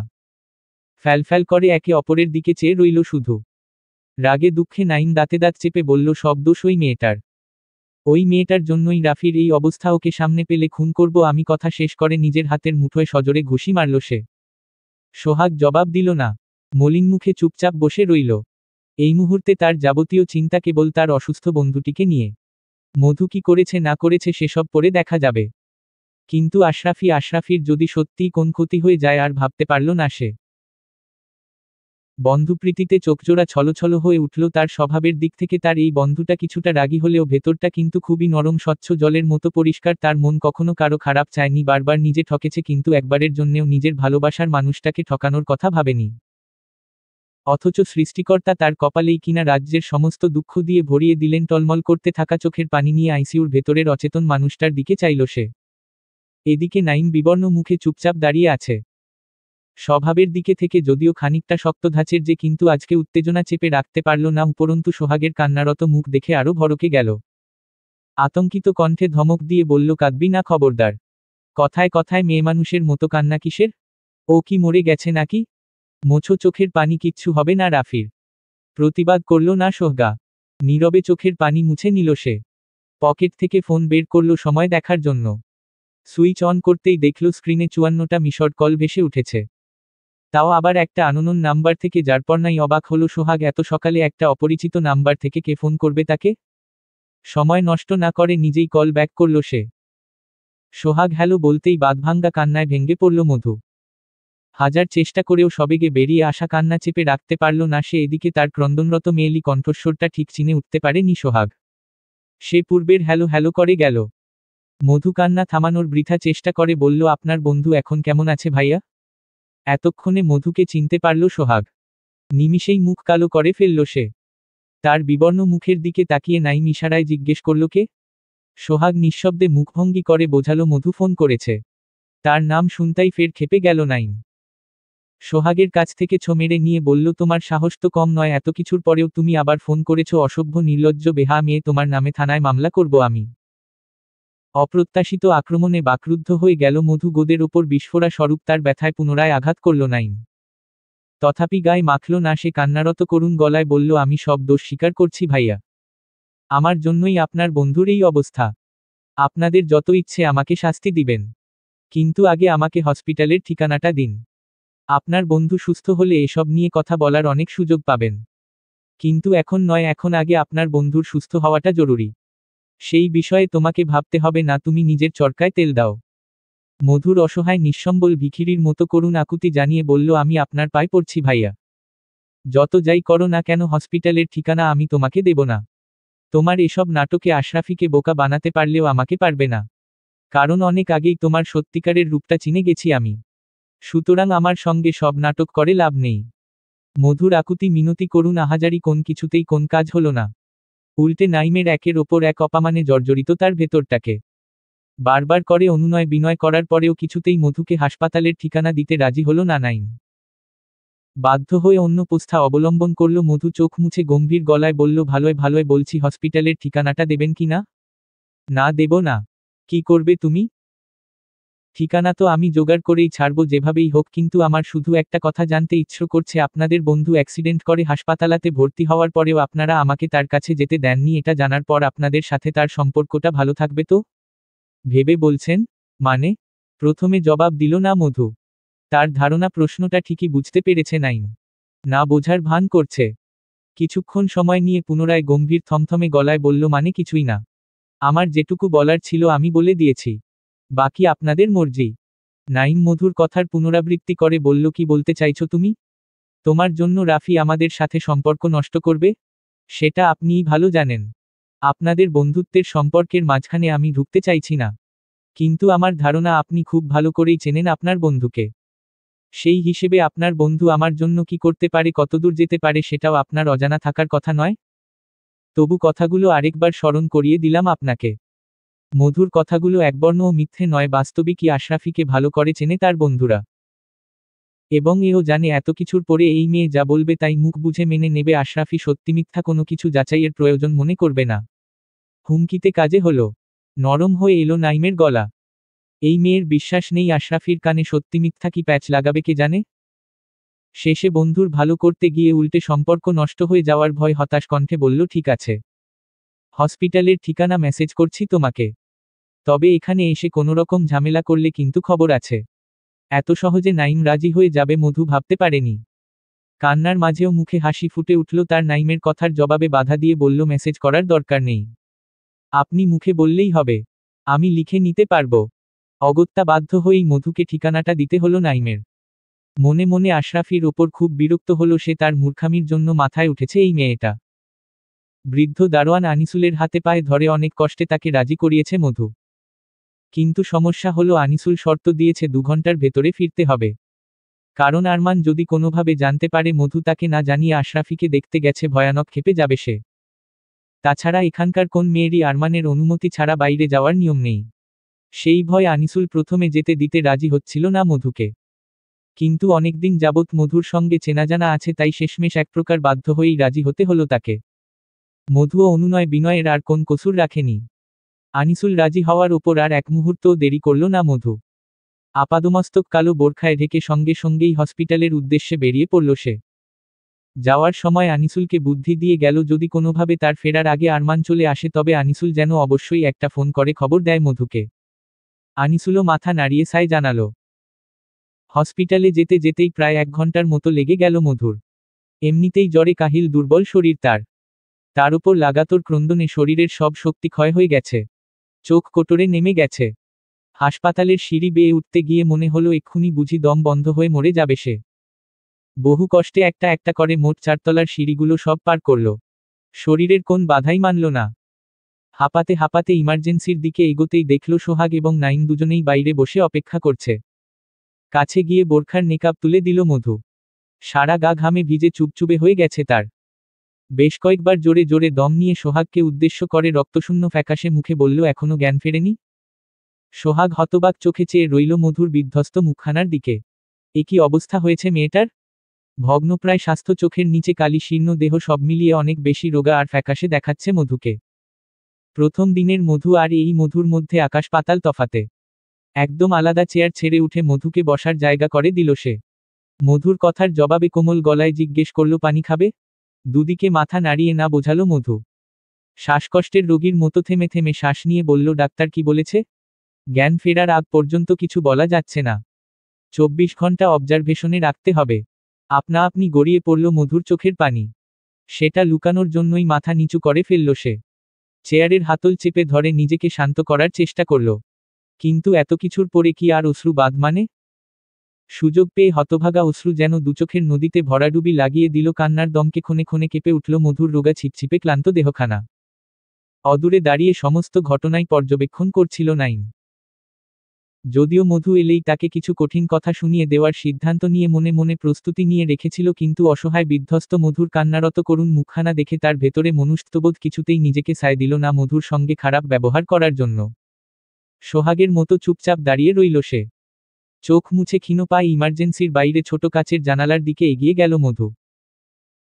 সমস্ত শরীর অবশ হয়ে আসছে তার, হাতে পায়ে জোর নেই। বহু কষ্টে নিজেকে সামনে এগিয়ে নিয়ে গেল সে। অনুতপ্ত চোখে ভেতরে উকি দিতেই দেখল বেডের ওপর অচেতন অবস্থায় পড়ে আছে আশরাফির নিথর দেহখানা। বুকের ওপর অসংখ্য যন্ত্র বসানো, হাতে ক্যানুলা ফিট করা। কান্নায় মধুর সারা শরীর ভেঙে আসতে চাইল মধুর। অসহায় চাতকের মতো দেওয়াল ধরে নিঃশব্দে ফুপিয়ে উঠল সে। সমস্ত দায়ভার আপন মাথায় তুলে নিয়ে শতকোটিবার অভিসম্পাত করল নিজেকে। অসংখ্যবার মৃত্যু কামনা করল নিজের। কাঁদতে কাঁদতেই বলল কেন তুমি আমাকে মেরে ফেললে না? কেন নিজের এত বড় সর্বনাশ করলে? কত দুঃখে যে তোমাকে ছেড়েছি, কেন তুমি সেই কথাটা একবারও বোঝার চেষ্টা করলে না? কেন? দূরে দাঁড়ানো সোহাগ এবং নাইম চকিত চোখে কিংকর্তব্যবিমূঢ় হয়ে দাঁড়িয়ে তার কান্না দেখে গেল কেবল। ঘণ্টাখানেক বাদে ইমার্জেন্সি থেকে গম্ভীর মুখে বেরিয়ে এলেন মাঝবয়সী একজন ডিউটি ডাক্তার। মধু, সোহাগ, নাইম তিনজনেই ছুটে গেল তার দিকে। অভিজ্ঞ ডাক্তার সপ্রতিভ হেসে বললেন আপনাদের রোগীর জ্ঞান ফিরেছে। He is now absolutely out of danger. আর কোন ভয় নেই, আমরা খুব শীঘ্রই উনাকে কেবিনে শিফট করার ব্যবস্থা করছি। স্বস্তির নিঃশ্বাস ফেলল একসঙ্গে উন্মুখ হয়ে থাকা তিনটে মুখ। মনে মনে সৃষ্টিকর্তার কাছে কৃতজ্ঞতা প্রকাশ করল তিনজনেই। সোহাগ উৎসাহিত কণ্ঠে জিজ্ঞেস করল আমরা কি একটু দেখা করতে পারি ওর সঙ্গে? জি অবশ্যই পারবেন, কিন্তু এখন না। আগে পেশেন্টটিকে কেবিনে শিফট করা হোক, তারপর আপনারা সবাই দেখা করতে পারবেন। কথা শেষ করে প্রস্থান করলেন ডাক্তার। ইমার্জেন্সির বাইরে দাঁড়িয়ে অপেক্ষা করছিল সবাই। স্ট্রেচারে করে কেবিনে নিয়ে যাওয়া হচ্ছে আশরাফিকে। এনেস্থিসিয়ার প্রভাবে তখনও ঘুমাচ্ছে সে। ঘুমের জন্য চোখ খুলতে পারছিল না। সবার প্রথমে দেখা করল নাইম। মধুকে সবার আগে ঢুকতে দিতে রাজি হলো না সে। কি জানি আশরাফি কেমন রিয়েক্ট করে, তাই সবার প্রথমে সেই গেল। মধুর মুখটা মলিন হয়ে গেল। ফ্যালফ্যাল করে নাইমের মুখের দিকে চেয়ে রইল সে। এবং স্পষ্ট বুঝতে পারল সুস্থ আশরাফির ওপর সমস্ত অধিকার তার থাকলেও এই অসুস্থ আশরাফিটার ওপর তার বন্ধুদের অধিকারই বেশি। চোখ ভর্তি পানি নিয়ে চুপচাপ দাঁড়িয়ে রইল সে। নাইম ভেতরে যাওয়ার পর এক ফাঁকে দারোয়ানের নাম্বারে ফোন করে নিল মধু। উদ্দেশ্য আরমান ফিরেছে কিনা সেই খবর জানা। কিন্তু ভাগ্য ভালো তার, আরমান এখনো ফেরেনি। দুপুরের আগে ফেরার আর কোন সম্ভাবনা নেই তার। দুশ্চিন্তা মুক্ত হলো মধু। আরমান যদি একবার জানতে পারে তাহলে দারোয়ানের তো খবর আছেই, সেই সাথে ওখানকার বাকি মেয়েগুলো বিপদে পড়তে পারে। নাইম বেরিয়ে আসার পর ভেতরে ঢুকল সোহাগ। অস্থির লাগছিল মধু, ক্রমেই ভেতরে ঢোকার ছটফটানি বেড়ে গেল। কিন্তু কোন লাভ হলো না, অসহায় চোখে চেয়ে থাকা ছাড়া আর কিছুই করতে পারেনি সে। নাইমের কথা অনুযায়ী সোহাগ বেরোলে তারপর ভেতরে যেতে দেওয়া হবে তাকে। ডাক্তারের নিষেধ আছে, একসঙ্গে বেশি লোক ভেতরে যাওয়া যাবে না। যাই, যতক্ষণ না সোহাগ বেরোয় ততক্ষণ বাইরে দাঁড়িয়ে অপেক্ষা করতে হবে মধুকে। সোহাগ ভেতরে ঢুকে দরজাটা হালকা করে ভেজিয়ে দিল। হাতে পায়ে প্লাস্টার করা আশরাফির, গলায় কলার কাপ বাঁধা। ঘুমে চোখ মেলতে পারছে না সে। একটুখানি সজাগ হয়ে ফের চোখ বন্ধ করে ফেলছে। সোহাগ বেশ কিছুক্ষণ ডাকাডাকি করে, শেষে তার কানের কাছে মুখ নিয়ে ফিসফিস করে বলল, আর কত ঘুমাবি? এবার ওঠ, মেহের এসেছে তোর সঙ্গে দেখা করার জন্য। কথাগুলো অস্পষ্ট শোনানো আশরাফির কানে। তথাপি মেহেরের নামটা কানে যেতেই জোরপূর্বক সচেতন হওয়ার চেষ্টা করল সে। বহু কষ্টে একবার চোখ মেলে আবার বন্ধ করে ফেলল। সোহাগ দীর্ঘশ্বাস ছাড়ল। আশরাফিকে সত্যিই অবাক লাগে, তার কি করে কেউ কাউকে এতটা ভালোবাসতে পারে। বাইরে মধু অধীর আগ্রহে অপেক্ষা করছে কখন সোহাগ বেরোবে আর কখন ভেতরে ঢুলতে পারবে সে। সেই কথা মনে পড়তেই ঘুমন্ত বন্ধুর মুখের দিকে আরেকবার ভালো করে চেয়ে উঠে দাঁড়ালো সোহাগ। দরজায় বাইরেই দাঁড়িয়ে ছিল মধু। সোহাগ বেরোতেই কালক্ষেপণ না করে দ্রুত ঢুকে পড়ল। পাছে নাইম ভেতরে ঢুকতে বারণ করে দেয়, তাই এই তাড়াহুড়ো। সোহাগ চট করে একবার নাইমের মুখের দিকে চাইল। নাইম হাড়ির মতো মুখ করে বসে আছে। মধুর চরিত্রটা বুঝে উঠতে পারছে না সে। মেয়েটার মুখ দিকে তাকালে কিছুতেই বিশ্বাস করতে মন চায় না এই মেয়েটাই এত কষ্ট দিয়েছে আশরাফিকে। সোহাগ বন্ধুর চুপসে যাওয়া মুখের দিকে তাকিয়ে হাসল। ভীরু পায়ে ধীরে ধীরে ভেতরে ঢুকল মধু। ভেতরে বেঘোরে ঘুমাচ্ছে আশরাফি। মধু বেডের কাছে গিয়ে অনিমেষ চোখে চেয়ে রইল তন্দ্রাচ্ছন্ন রুগ্ন মানুষটার নিষ্পাপ মুখের দিকে। বিরূপ পৃথিবীর নিষ্ঠুর জ্বালা যন্ত্রণা সইতে না পেরে জাগতিক সমস্ত কিছুর দায়ভার থেকে বিমুখ হয়ে যেন একান্ত অভিমানে গাল ফুলিয়ে রেখেছে মানুষটা।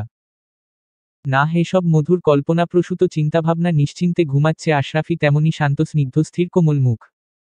নিঃশব্দে তার পাশে চেয়ার টেনে বসল মধু।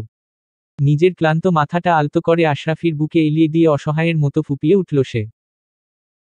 এই পৃথিবীকে আশরাফি ছাড়া তাকে বোঝার মতো কেউ নেই। সবাই তাকে ঘৃণা করে, সবাই স্বার্থপর ভাবে, কিন্তু এই মানুষটাই মধুর সম্পূর্ণ। নিজের হাজার অভিমানেও কখনো মুখ ফিরিয়ে নেয়নি মধুর দিক থেকে। দুহাত ভরে ভালোবাসা বিলিয়ে গেছে মধুর প্রতি। সে চলে গেলে কার কাছে নিজের যন্ত্রণার নিরাময় খুঁজবে মধু? দিনের পর দিন যেই অসহ্য অন্তরযন্ত্রণা সে ভোগ করে চলেছে, কে দেবে তাকে সেই যন্ত্রণা থেকে মুক্তি? নিঃস্ব সহায়সম্বলহীনের মতো একটু আশ্রয় পাওয়ার আশায় শক্ত করে আশরাফিকে আঁকড়ে ধরল সে।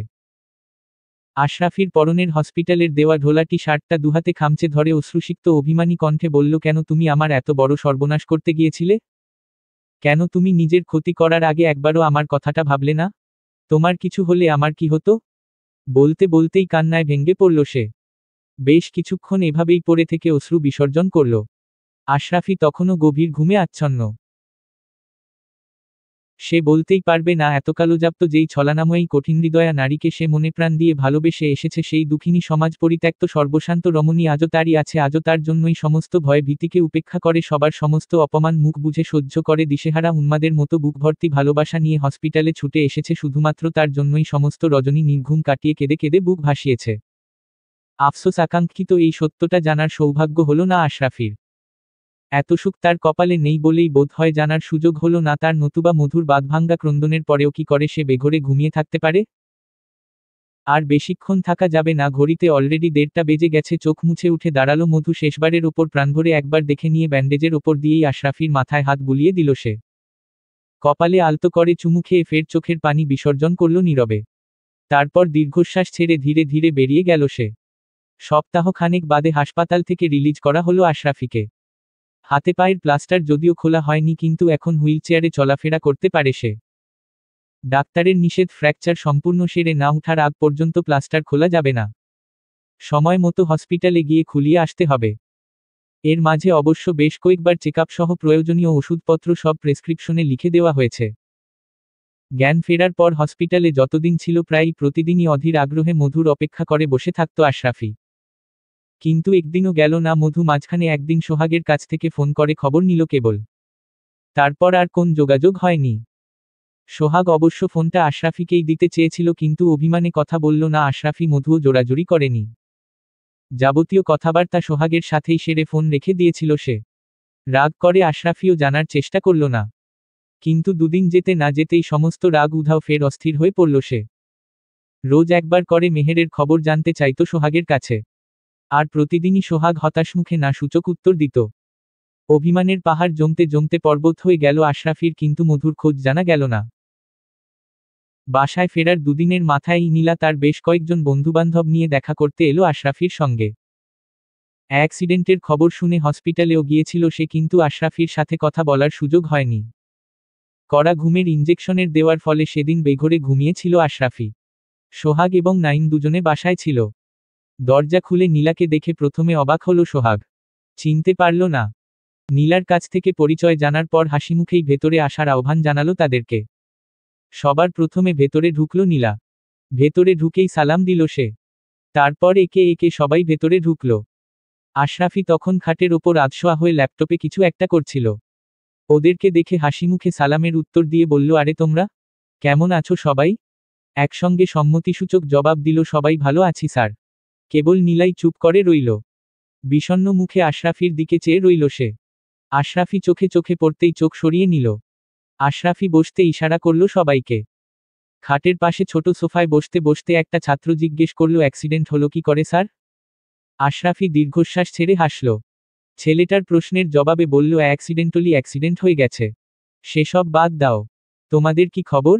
পড়াশোনা ঠিকমতো চলছে তো? তারপর বেশ কিছুক্ষণ গল্প গুজবে হলো, তারপর ছাত্রছাত্রীদের বাসায় ফেরার পালা। একে একে সবাই বেরিয়ে গেল। নীলা গেল না। সবার বেরিয়ে যাওয়ার অপেক্ষা করল সে। সবাই বেরিয়ে গেলে খানিকটা তড়িঘড়ি করে বলল, একটা কথা জিজ্ঞেস করব স্যার? অবাক হলো আশরাফি। এতক্ষণ বোবার মতো চুপচাপ বসেছিল নীলা। হঠাৎ সবাইকে লুকিয়ে কি জিজ্ঞেস করতে চায় সে? আশরাফি বিস্মিত কণ্ঠে বলল, কি কথা? নীলা সময় নষ্ট করল না। দ্বিধা সংকোচ ভুলে এতদিনের চেপে রাখা প্রশ্নটা করেই ফেলল সে, আপনি ব্রথেলে কেন গিয়েছিলেন স্যার? আমি জানি কোন খারাপ উদ্দেশ্য নিয়ে সেখানে যাওয়ার মতো লোক আপনি নন। কিন্তু কথাটা কিছুতেই মাথা থেকে বের করতে পারছিলাম না, তাই বাধ্য হয়ে আপনাকে জিজ্ঞেস করতে হলো। আশরাফি চুপচাপ শুনছিল নীলার কথা। তার বলা শেষ হলে মুচকি হেসে বলল, সব কথা কি সবাইকে বলা যায় নীলা? আমরা সবাই কি সবার ভেতরের কথা জানি? মুখটা ছোট হয়ে গেল নীলার। এই প্রশ্নটার জবাব না পেলে যে কিছুতেই শান্তি হবে, তার হাজার চেষ্টা করেও আশরাফির ব্রথেলে যাওয়ার ঘটনাটা মাথা থেকে সরাতে পারেনি সে। কিন্তু আশরাফি কথা শুনে বেশ বুঝতে পারল জবাবটা নীলার কাছ থেকে এড়িয়ে যেতে চাইছে সে। চোখে পানি চলে এলো নীলার। দুচোখ ঝাঁপিয়ে আকস্মিক কান্না পেয়ে গেল তার, কিন্তু কেন পেল সে বুঝতে পারল না। বোঝার চেষ্টাও করল না। চোখ মুছে উঠে দাঁড়ালো সে। মৌনমুখে বলল, ঠিক আছে, আমি তাহলে আসি স্যার। তার অশ্রুসজল চোখ দুটো নজরে এড়াল না আশরাফির। পুনরায় ডাক দিল সে, নীলা শোনো। পিছু ফিরল নীলা। ছলছল চোখে জিজ্ঞেস করল, জি? বসো, তোমার প্রশ্নের জবাব দেব। হঠাৎ আশরাফির ডিসিশন চেঞ্জের কারণ বুঝতে পারল না নীলা। বোকার মতন চেয়ে থেকে ঠায় দাঁড়িয়ে রইল সে। আশরাফি মুচকি হেসে বলল, ভেবেছিলাম বলবো না, কিন্তু পরে ভাবলাম কথাগুলো না বোঝার মতন ছোট তুমি নও। যদি কথাগুলো আমার পার্সোনাল, কিন্তু তোমাকে বলা যায়। নীলা কিছুক্ষণ চুপ করে থেকে বলল, বাইরে সবাইকে অপেক্ষা করছে, ওদেরকে বলে আসি। এসো। সবাইকে অপেক্ষা করতে বলে তাড়াতাড়ি ফিরে এলো নীলা। আশরাফির মুখ থেকে কারণটা শোনার জন্য তরস হয়েছিল না তার। ভেতরে ঢুকেই ব্যতিব্যস্ত হয়ে বলল, জি বলুন স্যার। তার আগ্রহ দেখে ভেতরে ভেতরে অবাক হলেও চেপে গেল আশরাফি।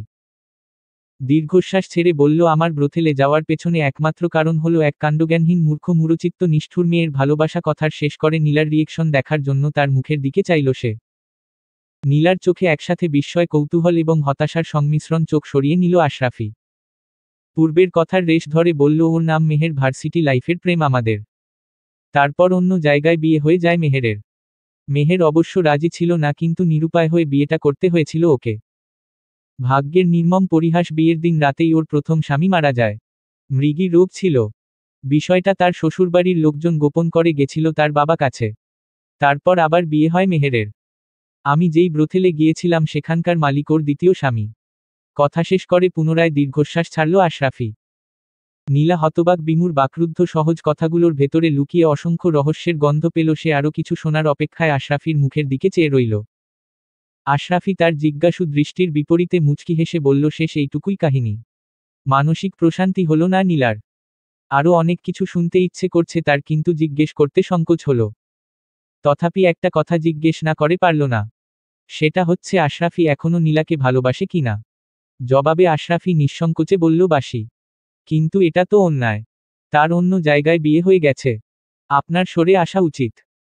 আশরাফি মুচকি হেসে বলল ন্যায় অন্যায় বোঝার মতো জ্ঞান আমার আছে নীলা, আমি কখনোই তাকে অসম্মান করিনি, বারবারই সরে আসতে চেয়েছি। কিন্তু মাথার ভেতর একগাদা প্রশ্ন কিলবিল করছে। সেগুলোর উত্তর জানতেই বারবার তার কাছে ছুটে যাই। নীলা থতমত খেয়ে গেল। কিঞ্চিত লজ্জায় বিব্রত কণ্ঠে বলল আমার মনে হলো আপনি ভুল করছেন তাই বললাম। অন্য কিছু মিন করে বলিনি। আশরাফি ফের হাসল। বলল বুঝতে পেরেছি আমি। তোমার মনে হওয়াটা অস্বাভাবিক কিছু নয়। কিন্তু একটা প্রশ্ন আছে তোমার কাছে। প্রশ্ন? হ্যাঁ প্রশ্ন। আমার কাছে মেহেরের সম্পর্কে জানার পর আর কি কিছু জানতে ইচ্ছে করছে তোমার? যেমন ধরো মেহের দ্বিতীয় বিয়েটা কেন করলো? কেন সে আমার কাছে ফিরে এলো না? একটা ব্রোথেলের ওনারকেই কেন বিয়ে করতে হলো তার? এসব কিছু। তারপর ধরো সে আমাকে এখনো ভালোবাসে কি না, কিংবা আমার কাছে ফিরে আসতে চায় কি না। জবাবে নীলা যা বলল তাতে ইতোপূর্বে তাকে নিয়ে মনের মধ্যে লুকিয়ে থাকা সমস্ত সংশয় দূর হয়ে গেল আশরাফির। নীলার জন্য দুঃখবোধ করল সে। ভুল করেছে মেয়েটা, মারাত্মক ভুল। সে এমন একজনকে ভালোবেসে বসে আছে যে কোনোদিন তাকে ভালোবাসতেই পারবে না। নিজের সমস্ত ভালোবাসা অপাত্রে দান করে দেউলিয়া হয়ে গেছে সে, আর কাউকে ভালোবাসার ক্ষমতা তার নেই। আশরাফিকে করা নীলার প্রশ্নটা ছিল মেহের আশরাফিকে ফিরে পেতে চায় কি না। প্রশ্নটা করার সময় নীলার চোখে মুখের অস্থিরতাই সবকিছু পরিষ্কার করে দিল আশরাফির কাছে। তার বুঝতে বাকি রইল না কেন নীলা সবকিছু বাদ দিয়ে ঠিক এই প্রশ্নটাই বেছে নিয়েছে। তথাপি সিউর হওয়ার জন্য নীলার প্রশ্নের জবাব না দিয়ে পাল্টা প্রশ্ন করল সে, do you love someone? Is it me? তোড়াক করে লাফিয়ে উঠল নীলার হৃৎপিণ্ডটা, আতঙ্কে ভয়ে ফ্যাকাশে হয়ে গেল তার ফর্সা মুখটা। হাতের মুঠোয় আঙ্গুল প্যাঁচিয়ে কাচুমাচু করল সে। আশরাফি সেদিকে একবার তাকিয়ে খুব সহজ গলাতেই বলল ভালোবাসাটা কোন অন্যায় কিছু নয় নীলা। কিন্তু তুমি যাকে ভালোবেসেছ সে তোমার জন্য রাইট চয়েস নয়। Am absolutely a wrong person for you. Nila মাথা হেট করে বসে রইল। এভাবে আশরাফির কাছে ধরা পড়ে যাবে সে ভাবতেই পারেনি। লজ্জায় গ্লানিতে ছুটে পালিয়ে যেতে ইচ্ছে করছে। আশরাফি তার আন্ত মুখের দিকে তাকিয়ে বলল সহজ হও নীলা। আমি খুব ফ্র্যাঙ্কলি তোমার সঙ্গে বিষয়টা আলোচনা করতে চাইছি। তোমার যদি কিছু বলার থাকে তুমি বলতে পারো। তারপরেও বেশ কিছুক্ষণ চুপ করে বসে রইল না। ধীরে ধীরে সহজ হওয়ার চেষ্টা করল সে। মুখ তুলে তাকালো। বিষণ্ণ কণ্ঠে বলল সবাই কি সঠিক মানুষকে ভালোবাসতে পারে? আপনিও তো ভুল মানুষকে ভালোবেসেছেন। আমার পরিণতিটা কি খুব ভালো মনে হচ্ছে তোমার কাছে? সবার পরিণতি তো আর একরকম হয় না। সেটা অবশ্য ঠিক। কিন্তু একতরফা ভালোবাসার পরিণতি সবসময়ই অসম্পূর্ণ। সমস্তটাই যন্ত্রণা। এই কথার জবাবে নীলা তাকে সম্পূর্ণ অবাক করে দিয়ে বলল কিন্তু আমি সেই যন্ত্রণা ভোগ করতে চাই। আপনার আমাকে ভালোবাসতে হবে না। আপনি শুধু আমাকে ভালোবাসার সুযোগ করে দিলেই হবে। কি জানি হয়তো আমাদের দুজনের এই যন্ত্রণায় ধরনটাই একদিন কাছে নিয়ে আসবে আমাদের। আর যদি না আনে তাতেও আপত্তি নেই আমার। আমি আপনাকে কোনো কিছু নিয়ে জোর করব না। কেন শুধু শুধু কষ্ট বাড়াতে চাইছো নীলা? এখনো সময় আছে, নিজেকে শোধরাও। একটা ভুল মানুষকে ভালোবেসে সারা জীবন কষ্ট পাওয়ার চেয়ে সময় থাকতে তাকে ভুলে যাওয়া উচিত। একই কথাটা যদি আমি আপনাকে বলি? আমার কথা আলাদা। সেই সুযোগ আমার আর নেই, অনেক আগেই ফতুর হয়ে গেছি আমি, কিন্তু তুমি চাইলেই নিজেকে বদলাতে পারো। নীলা হাসল। বলল কে বলেছে আমি চাইলেই নিজেকে বদলাতে পারি? মোটেই পারবো না। আপনি একজনকে কেন, হাজার জনকে ভালোবাসলেও আমি কেবল আপনাকেই ভালোবাসব। আমাদের দুজনের যন্ত্রণার ধরন যেমন একই তেমনি ভালোবাসার ধরনটাও ঠিক একরকম। জবাবে আশরাফি নিরুত্তরভাবে চেয়ে রইল নীলার মুখের দিকে। প্রতিউত্তরে কিছু বলার মতন ভাষা খুঁজে পাচ্ছিল না সে। কথা শেষ করে বেরিয়ে গেল নীলা। চোখ বন্ধ করে ক্লান্ত নিঃশ্বাস ছাড়ল আশরাফি। বড্ড আফসোস হচ্ছে তার, কি অদ্ভুত পৃথিবী, চারদিকে ভালোবাসার ছড়াছড়ি অথচ হাত বাড়িয়ে গ্রহণ করার ক্ষমতা কারণেই। পাশাপাশি বসে আছে নাইম এবং সোহাগ। গতকাল নীলা চলে যাওয়ার পর সারারাত আশরাফিকে বুঝিয়েছে দুই বন্ধু। যেহেতু আড়াল থেকে নীলা এবং আশরাফির কথোপকথন খানিকটা শুনেছে তারা, তাই নীলা কি চায় সেটা বেশ বুঝতে পারল। মেয়েটাকে তাদেরও ভালোই পছন্দ হয়েছে। তাই ওর সঙ্গে কোনোভাবে আশরাফি একটা গতি করে দিতে চাইছে দুজনে। বিয়ে করতে হলে সবসময় ভালোবাসা থাকা জরুরি নয়। পারস্পরিক শ্রদ্ধাবোধের মাধ্যমেও একটা সম্পর্ক গড়ে তোলা যায়। নীলা এবং আশরাফির মাঝে সেই শ্রদ্ধাবোধ আছে, তাই আশরাফির উচিত নিজেকে একটা সুযোগ দেওয়া। এভাবে সঙ্গী ছাড়া কারো জীবন চলতে পারে না। জীবনে দুঃখ, দুর্দশা, হতাশা, গ্লানি আসতেই পারে, কিন্তু তাই বলে নিজেকে এক জায়গায় থামিয়ে রাখার মধ্যে কোনো প্রকার সার্থকতা নেই। সময় থাকতে সঠিক সিদ্ধান্ত নেওয়াটাই বুদ্ধিমানের কাজ। সবটাই শুনল আশরাফি। কিন্তু হ্যাঁ না কিছুই জবাব দিল না। উদ্ভ্রান্তের মতো চেয়েছিল কেবল। অনেকক্ষণ যাবৎ টানা বেজে চলে মধুর ছোট বাটন ফোনখানা। রিসিভ করছে না সে। মনটা বড্ড অস্থির হয়ে আছে। সমস্ত দিন বিছানায় শুয়ে শুয়েই কাটিয়েছে। নাওয়া খাওয়া কিছুই হয়নি। সবেমাত্র ভাতের থালা নিয়ে বসেছিল ঠিক তখনই ফোনটা বেজে উঠল। বিরক্ত হয়ে প্রথমে গা করল না মধু। কিন্তু লাগাতার বেজেই চলল। অগত্যা খাবারের থালাটা কোলে নিয়েই ফোন রিসিভ করল সে। নাম্বারটা অপরিচিত কিন্তু কণ্ঠটা নয়। ওপাশের মানুষটা হ্যালো বলতেই মেরুদণ্ড বেয়ে শীতল রক্তের একটা স্পন্দন বসে গেল। কতদিন পর আবার মানুষটার গলা শুনল, আবেগে গলার স্বর রুদ্ধ হয়ে এলো তার। সারাদিনে বিষণ্ণতা নিমিষেই উবে গেল। পাছে তার আনন্দটুকু আশরাফির কাছে ধরা পড়ে যায় সেই ভয়ে ফোন কানে দিয়েই নিঃশব্দে বসে রইল। ওপাশ থেকে আশরাফি কোন জবাব না পেয়ে নরম গলায় বলল, কেমন আছো মেহের? ভালো আছি। কেন ফোন করেছ? আমি কেমন আছি সেটা জিজ্ঞেস করবে না? আশরাফির ভারী বিষণ্ণ কণ্ঠস্বর শুনে মধুর ভেতরে লুকিয়ে থাকা চাপা কষ্টটাকে পুনরায় জাগিয়ে দিল। তথাপি নিজেকে সংযত করে নিল সে। পূর্ববৎ দৃঢ়কণ্ঠে জিজ্ঞেস করল, কেমন আছো? জানার বোধ হয় খুব একটা আগ্রহ নেই তোমার। মনে মনে দুঃখ পেল মধু। কিন্তু জবাব দিল না। আশরাফি পুনরায় মলিন গলায় বলল, ঠিক আছে। আমি কেমন আছি সেটা না হয় জানতে চাও না, কিন্তু একটু স্বাভাবিকভাবে তো কথা বলতে পারো। আর্দ্র হয়ে এলো মধুর কণ্ঠস্বর। অনুতপ্ত কণ্ঠে বলল, আমি স্বাভাবিকভাবেই কথা বলছি। বলছো না? তুমি আমার সঙ্গে খুব খারাপভাবে কথা বলছো। তোমার যদি তেমন মনে হয় তবে আমার কিছুই করার নেই। দীর্ঘশ্বাস ছাড়ল আশরাফি।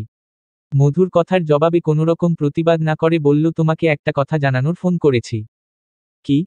আমি বিয়ে করছি। বোধ করি কথাটা অসম্ভব ভেবেই বিশেষ গুরুত্ব দিল না মধু। উদাসীন কণ্ঠে বলল, কবে? এখনো কিছু ঠিক হয়নি। কিন্তু পাত্রী স্থির। তখনও কথাটা ঠিক বিশ্বাস করে উঠতে পারল না মধু। কিন্তু আচমকাই বুকের ভেতর ধুকপুক শুরু হয়ে গেল। কাপা কাপা কণ্ঠে জিজ্ঞেস করল, তাই নাকি? হ্যাঁ। আমার ছাত্রী নীলা। প্রবল ধাক্কা খেল মধু। ইতপূর্বে যেই ভয়ের কথা ক্ষণকালের জন্যেও মস্তিষ্কের কোন ক্ষুদ্রতম পরিসরে উদয় হয়নি, আজ হঠাৎ করেই সেই ভয় এক মুহূর্তই তার সমস্ত ত্যাগ সংযম আত্মবিশ্বাসের পাহাড়টাকে ভেঙে চুরমার করে দিল। মুহূর্তকালের জন্য কোন কথা বলতে পারল না। থমকে গেল, গোটা পৃথিবীটাকে মিথ্যে মনে হলো। আশরাফি তার জবাবের অপেক্ষায় অধীরভাবে অপেক্ষা করেছিল। তাকে চুপ করে থাকতে দেখে অধৈর্য কণ্ঠে বলল, কি হলো মেহের? কথা বলছো না কেন? বেশ কিছুক্ষণ নীরব থেকে আত্মসংবরণ করে নিল মধু। জোরপূর্বক হাসার চেষ্টা করে ক্ষীণ কণ্ঠে বলল, ভালোই তো। বিয়ে করছো, এ তো খুশির খবর। তা হঠাৎ এই সুমতির কারণ? হাঁপিয়ে গেছি মেহের। ভীষণ হাঁপিয়ে গেছি। আর পারছি না। তাচ্ছিল্যের সুরে হাসল মধু। কই, সে তো হাঁপায়নি। সে তো আজও মন প্রাণ উজাড় করে দিয়ে ভালোবাসে মানুষটাকে। হাঁপিয়ে যাওয়া? এসব মিথ্যে বাহানা। নিজের ভেতরের সমস্ত হতাশা, রাগ, অভিমান গিয়ে আশরাফির ওপর জমা হলো। বিদ্রূপের সুরে বলল, কিসে হাঁপিয়েছ শুনি? প্রশ্নটার জবাব সাথে সাথেই দিল না আশরাফি। কিছুক্ষণ নীরব থেকে বলল, কিসে যে হাঁপিয়েছি সেটা তো তুমি খুব ভালো করেই জানো মেহের। না, জানি না। জানার জন্যই প্রশ্নটা করেছি। বেশ, তাহলে শোনো, তোমাকে না পাওয়ার যন্ত্রণা সহ্য করতে করতে হাঁপিয়ে গেছি আমি। এই যন্ত্রণা আমার ভেতরটাকে প্রতিটা মুহূর্তে ক্ষতবিক্ষত করে দিচ্ছে। আমি আর নিতে পারছি না। মাঝে মাঝে মনে হয় এবার বোধ হয় সত্যিই চোখ বন্ধ করে কারো কাঁধে মাথাটা এলিয়ে দিতে পারলে ভালো হতো। আর কিছু না হোক, অন্তত একটুখানি সান্ত্বনা যদি পাওয়া যেত। মিথ্যে কথা। কেবলমাত্র সান্ত্বনা খুঁজে বেড়ানোর জন্য কেউ বিয়ে করে না। আশরাফি হাসল। তার হাসিতে জোর নেই, কণ্ঠে তেজ নেই। ভীষণ পরিশ্রান্ত নিস্তেজ কণ্ঠস্বর। ক্লান্ত নিঃশ্বাস ছেড়ে বলল, তুমি কি রাগ করেছ মেহের? থতমত খেয়ে গেল মধুর। বিব্রত কণ্ঠে বলল, রাগ? রাগ করতে যাব কেন? তুমি সত্যিটা স্বীকার করতে চাইছো না তাই বললাম। তুমি ভালো করেই জানো তোমার কাছে মিথ্যে বলার মতো ক্ষমতা আমার নেই। বিয়েটা তাহলে সত্যিই করছো? পালানোর মতো যদি কোন পথ খুঁজে না পাই তবে হ্যাঁ। ও নিচের ঠোঁটটা সজোরে কামড়ে ধরল মধু। টলমল করতে থাকা চোখের পানি গড়িয়ে পড়ল ভাতের থালায় ওপর। দাঁতের চাপে রক্ত জমা হলো ঠোঁটে, কিন্তু পর্যন্ত করল না। তার ভেতরে যেই যন্ত্রণার আগুন জ্বলছে তার তুলনায় এই সামান্য ব্যথা সত্যিই নগণ্য। এর চেয়ে হাজারগুণ বেশি ব্যথা হৃদয় নামক বস্তুটাকে হচ্ছে, কিন্তু মুখ ফুটে প্রকাশ করতে পারছে না। ক্ষণকাল চুপ থেকে আশরাফি বলল, তোমাকে দ্বিতীয়বার দেখার পর ভেবেছিলাম এই জীবনে আমার আর বিয়ে করা হবে না। কিন্তু পরে ভাবলাম একবার চেষ্টা করে দেখি। শুনেছি পুরুষমানুষ চাইলে পারে না, এমন কিছু নেই। ঠিকই বলেছ। পুরুষ মানুষ চাইলেই সব পারে। আসলে মেয়ে মানুষের জাতটাই বড্ড বিশ্রী বেহা। একবার ভালোবেসেছে তো জন্মের মতো ডুবেছে। তাচ্ছিল্য ভরে হাসল আশরাফি। পূর্বের তুলনায় দ্বিগুণ শান্ত কণ্ঠে বলল, হাসালে মেহের, আমাকে ভালোবেসে তুমি ডুবেছ? কবে, কখন, কোথায়? জবাব না দিয়ে নিঃশব্দে ফুঁপিয়ে উঠল মেহের। চাইলেও উত্তরটা দেওয়ার ক্ষমতা তার নেই। নির্মম বাস্তবতার কাছে আরও একবার নিষ্ঠুরভাবে পরাজিত হল তার বুকভর্তি ভালোবাসা। আশরাফি ফের দীর্ঘশ্বাস ছেড়ে বিষণ্ণ মলিন কণ্ঠে বলল, সত্যিই যদি কেউ ডুবে থাকে সে আমি ডুবেছি মেহের। তুমি নও। কারণ আমার মতো যন্ত্রণা তোমাকে ভোগ করতে হয়নি।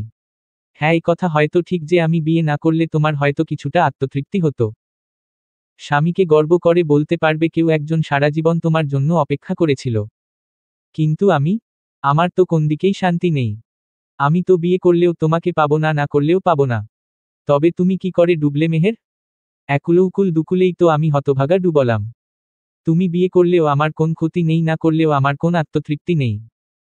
সুতরাং এসব অর্থহীন কথা বলার কোন মানে হয় না। আমি জাস্ট কথার কথা বলেছি, নিজের কথা নয়। ফের দীর্ঘশ্বাসের শব্দ শোনা গেল। ফোন কানে দিয়ে চুপ করে রইল আশরাফি। মধুর ভেতরটা তখন নিদারুণ যন্ত্রণায় জ্বলে পুড়ে ছারখার হয়ে যাচ্ছিল। হতাশায় বুকের ভেতর জ্বালাপোড়া শুরু হয়ে গেল। নারীসুলভ ঈর্ষায় বিষাক্ত হয়ে গেল সমস্ত শরীরটা। আশরাফি চুপ থাকাটা সেই জ্বালাটাকে আরো বহুগুণ বাড়িয়ে দিল। শীতল কণ্ঠে বলল, রাখছি আমি। তোমার কষ্ট হচ্ছে মেহের। আমি বিয়ে করব শুনে সহ্য করতে পারছো না তুমি। করুণ মুখে হাসল মেহের এতক্ষণে, তবে তার কষ্টে খবর মিলেছে চাপা অভিমানে বুক ভার হয়ে এলো তার। নিজেকে সামলে নিয়ে বলল, মোটেও না। আমার কষ্ট হতে যাবে কেন? কারণ তুমি এখনো আমাকেই ভালোবাসো। এক কথা বারবার বলতে ভালো লাগে না। রাখছি আমি। দীর্ঘশ্বাস ছাড়ল আশরাফি। হতাশ কণ্ঠে বলল, ঠিক আছে রাখো। কিন্তু তার আগে আমি কি করব সেটা বলে দাও। সোহাগ নাইম দুজনেই আমাকে হুমকি দিয়েছে, আমি বিয়ে না করলে বাড়ি ছাড়বে ওরা। আর কোন সম্পর্ক রাখবে না আমার সাথে। আমি নাকি পরস্ত্রীলোভী অন্যের বউকে নাকি জোর করে নিজের কাছে আটকে রাখতে চাইছি। ওরা তোমাকে আমার পর ভাবছে মেহের। শেষের কথাগুলো বলার সময় ধরে এলো আশরাফির গলা। কথা শেষ করতে পারল না সে, চাপা কষ্টে কণ্ঠস্বর রুদ্ধ হয়ে এলো। ওপাশ থেকে মেহের তখন শক্ত কণ্ঠে বলল, তো করো না বিয়ে। আমি কি আটকে রেখেছি? নাকি আমার বলার ওপর কি কিছু নির্ভর করে আছে? এতদিনেও সেটা বুঝতে পারোনি? অভিমানে যন্ত্রণায় মধুর চোখের পানি টপটপ করে গড়িয়ে পড়ল। জ্বালাভরা কণ্ঠে বলল, না পারিনি। এতদিন যা জেনে এসেছি সব ভুল। আজকে সমস্তটা একেবারে জলের মতন পরিষ্কার। আমি বিয়ে করব বলেছি বলেই আজ সব ভুল হয়ে গেল। আশরাফি যুক্তির বিপরীতে পাল্টা যুক্তি খুঁজে পেল না মধু। মেজাজ আরও খারাপ হয়ে গেল তার। না পারছে সহ্য করতে, না পারছে কিছু বলতে। হতাশা তাকে মতিচ্ছন্ন করে দিল। রাগত কণ্ঠে বলল, তোমার যা ইচ্ছে ভাবো। আমার তাতে কিচ্ছু যায় আসে না। আমি ফোন রাখছি। একটু পর আরমান খেতে আসবে। ওর খাবার রেডি করব। কথা শেষ করে ফোন কেটে দিল মধু। সম্মুখের ভাতের থালাটাকে ঠেলে সরিয়ে দিল সে। খাবার আর মুখ রচল না। হাত ধুয়ে উঠে গেল। বলা বাহুল্য শেষে আরমানের কথাটা সে ইচ্ছাকৃতভাবেই আশরাফিকে আঘাত করার জন্য বলেছে। তার নিজের মধ্যে যেই ঈর্ষার আগুন জ্বলছিল সেই আগুনের তাপ আশরাফি মধ্যেও ব্যক্ত করবার বৃথা প্রয়াস বলা চলে। কিন্তু প্রতিউত্তরে আশরাফি নির্বিকার মনোভাব সেই আগুনের শিখাকে দাবানলের মতো তারই সমস্ত শরীরে ছড়িয়ে দিল। বেদনার মতো বুকের মধ্যে বাজতে শুরু করল সমস্তটা। বাঁধভাঙা উদ্বেলিত ক্রন্দনে ভেঙে পড়ল সে। আশরাফি অন্য কারো হয়ে যাবে ভাবতেই বুকের ভেতরটা দাউদাউ করে জ্বলতে শুরু করল। অথচ এতদিন যাবৎ সে নিজেই তাই চেয়ে এসেছে, মনে প্রাণে প্রার্থনা করে এসেছে আশরাফি যেন তাকে ভুলতে পারে, নিজের মতো করে বাঁচতে শিখে হৃদয়ের শূন্যস্থান পূরণের জন্য কে যেন নতুন কাউকে বেছে নেয়। কিন্তু আজ যখন সেটা সত্যিই ঘটতে চলছে তখন আর সহ্য করতে পারল আত্মবঞ্চনাকারী নির্বোধ নারী হৃদয়। প্রবল অধিকারবোধ জেগে উঠল বুকের ভেতর। সবকিছু ভেঙ্গে গুড়িয়ে তছনছ করে দিতে মন চাইল। নারী হৃদয়ের নিগুড় তাৎপর্য বাস্তবিকই বড় দুর্বোধ্য। অধিকার ছেড়ে দেওয়ার মধ্যেও এক ধরনের প্রচ্ছন্ন অধিকার বোধ কাজ করে এদের। নতুবা স্বেচ্ছায় যেই অধিকার মধু ছেড়ে দিয়েছিল সেই অধিকার অন্য কারো হয়ে যাবে শুনে এত কষ্ট কেন হচ্ছে তার? কেন যন্ত্রণায় সমস্ত হৃদয় জ্বলছে? তার কারণ এই যন্ত্রণার পুরোটাই তার একান্ত আপন, একান্ত নিজের মানুষটার প্রতি তীব্র ভালোবাসা এবং অধিকারবোধের বহিঃপ্রকাশ। চাইলেও আজ আর এই সত্যটা অস্বীকার করতে পারল না মধু। খাটের ওপর হেলান দিয়ে চোখ বন্ধ করে শুয়ে আছে আশরাফি। একটু আগেই নীলার সঙ্গে তার বিয়ের কথাবার্তা সব ফাইনাল করে এসেছে সোহাগ এবং নাইম। তীব্র অনিচ্ছা সত্ত্বেও ফ্যালফ্যাল করে তাকিয়ে থাকা ছাড়া কিছুই করার ছিল না আশরাফির। বন্ধুদের বাস্তবসম্মত যুক্তির বিপরীতে পাল্টা জবাব দেওয়ার মতন কোন যুক্তি ছিল না তার কাছে। তাই বাধ্য হয়ে মেনে নিতে হয়েছে। মোটামুটি এখন ভালোই সুস্থ সে। হাঁটাচলাও করতে পারে। যদিও গতকালই প্লাস্টার খোলা হয়েছে, তবে ডাক্তার বলেছে আর কোন ভয় নেই। আগের মতো চলাফেরা করতে পারবে সে। তাই বন্ধুরা যত তাড়াতাড়ি সম্ভব বিয়ের কাজ সেরে ফেলতে চাইছে। আর নীলা তো এক পায়ে খাড়া মেয়েটাকে আশরাফি কিছুতেই বোঝাতে পারেনি এই বিয়েটা তাদের দুজনের জন্যই মোস্তবর ভুল সিদ্ধান্ত। দুদিন আগের ঘটনা, ব্যাগপত্র সব গুছিয়ে নিয়ে বাসা থেকে বেরিয়ে যাওয়ার জন্য মোটামুটি প্রস্তুত সোহাগ এবং নাইম। বিয়ের জন্য কোনোভাবেই আশরাফিকে রাজি করতে না পেরে শেষে এই পন্থা অবলম্বন করেছে দুই বন্ধু। এবার যদি কাজ হয়। আশরাফি তখন বাসায় ছিল না। ফিরে এসে ড্রয়িং রুমে একগাদা ব্যাগপত্র গোছানো দেখে মনে মনে ঝড়ের পূর্বাভাস আন্দাজ করে নিল সে। তথাপি দেখেও না দেখার ভান করে চুপচাপ নিজের ঘরে চলে গেল। বই পড়ার অজুহাত দিয়ে চুপচাপ অপেক্ষা করল কিছুক্ষণ। ঘণ্টাখানেক বাদেই সোহাগ এবং নাইম দুজনেই একসঙ্গে ঘরে ঢুকল তাকে বিদায় জানানোর জন্য। আশরাফির আগে ফিরেও তাকালো না। পুনরায় বিদায় জানালো দুই বন্ধু। এবারে হাতের বইটা সজোরে বন্ধ করল আশরাফি। চেঁচিয়ে উঠে বলল, হ্যাঁ তো জানা। এক্ষুনি বেরিয়ে যা আমার বাসা থেকে। আমি কি বাধা দিয়েছি? আমি তো খারাপ। আমার মতো খারাপ মানুষের সঙ্গে কেন থাকবি তোরা? তোরা তো এক একটা ন্যায়ের দেবতা, দুধে ধোয়া তুলসী পাতা। জীবনে কোন অন্যায় করিসনি, তোদের দরকার নেই আমার সঙ্গে থাকার। যা, বেরিয়ে যা। সোহাগ প্রত্যুত্তরে কিছু বলতে চাইছিল, ইশারায় বাধা দিল নাইম। আশরাফির কথাগুলোকে পুরোপুরি ইগনোর করল সে। কোনোরকম এক্সপ্লেনেশন দেওয়ার প্রয়োজন বোধ করল না। মেজাজ আরও খারাপ হয়ে গেল আশরাফির।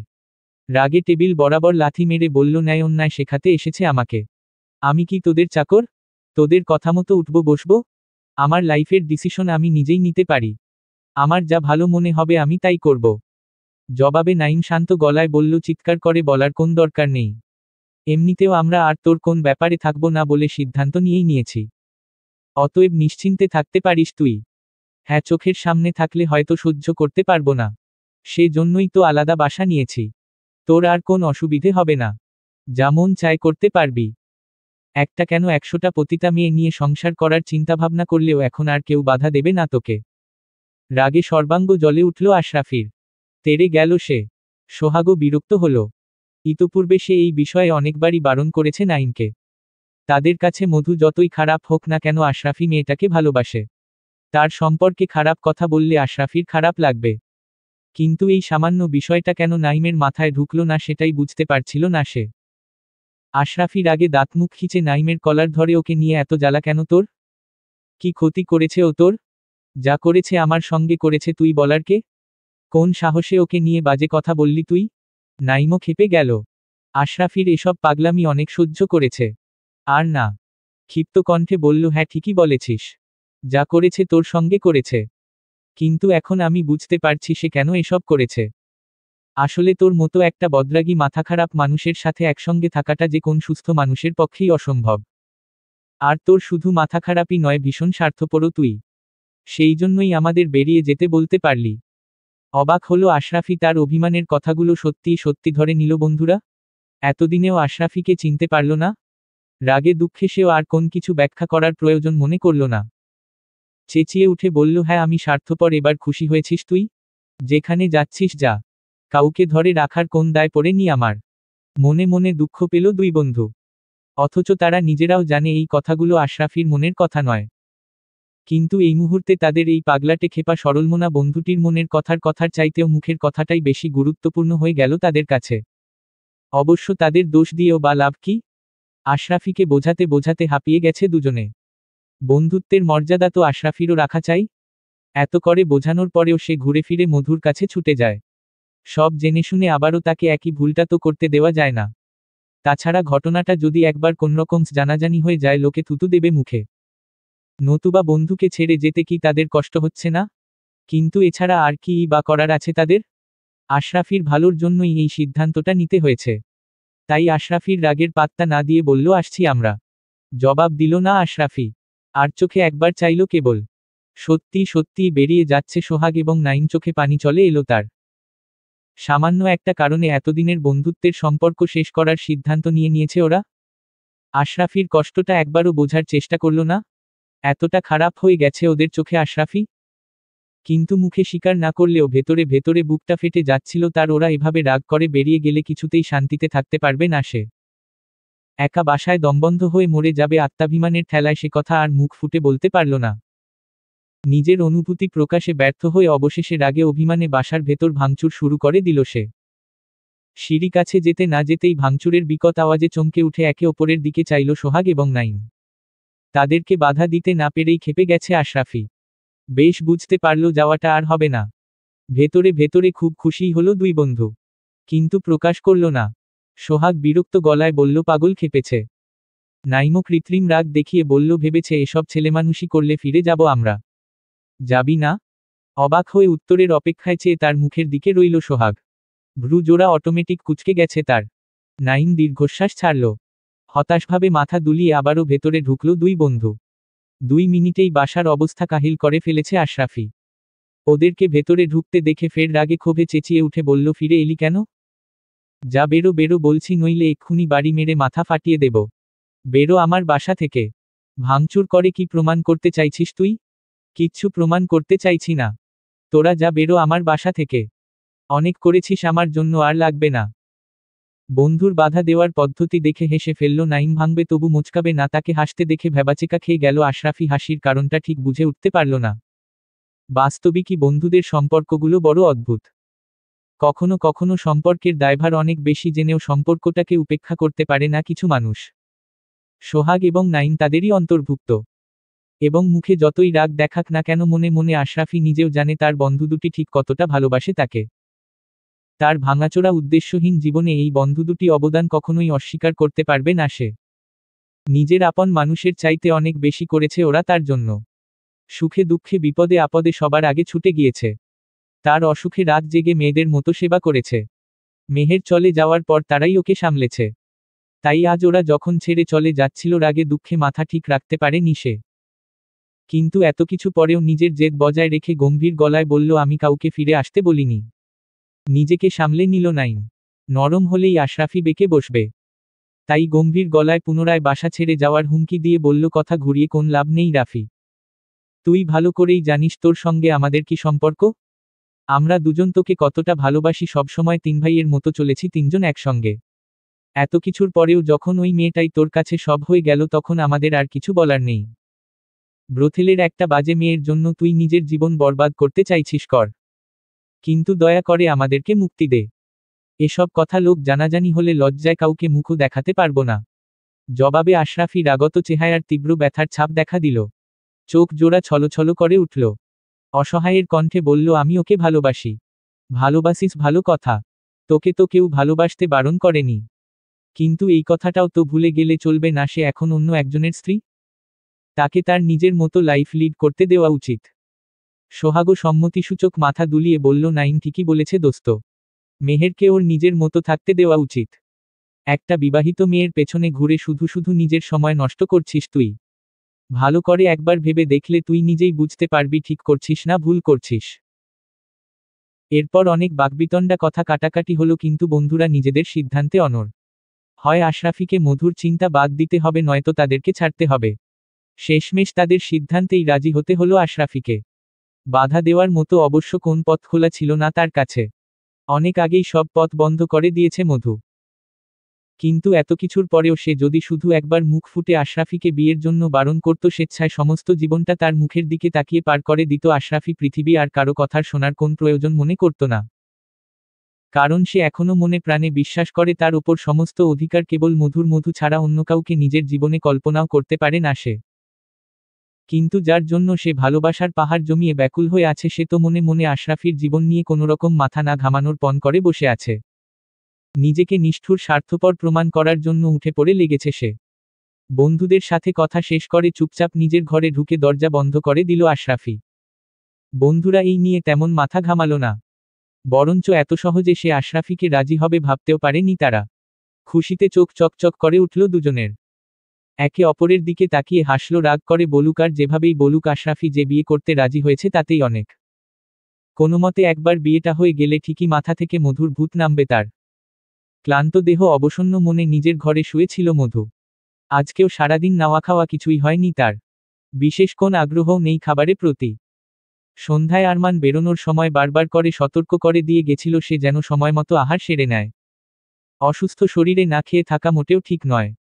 কিন্তু মধুর কি আর সেসব শোনার সময় আছে?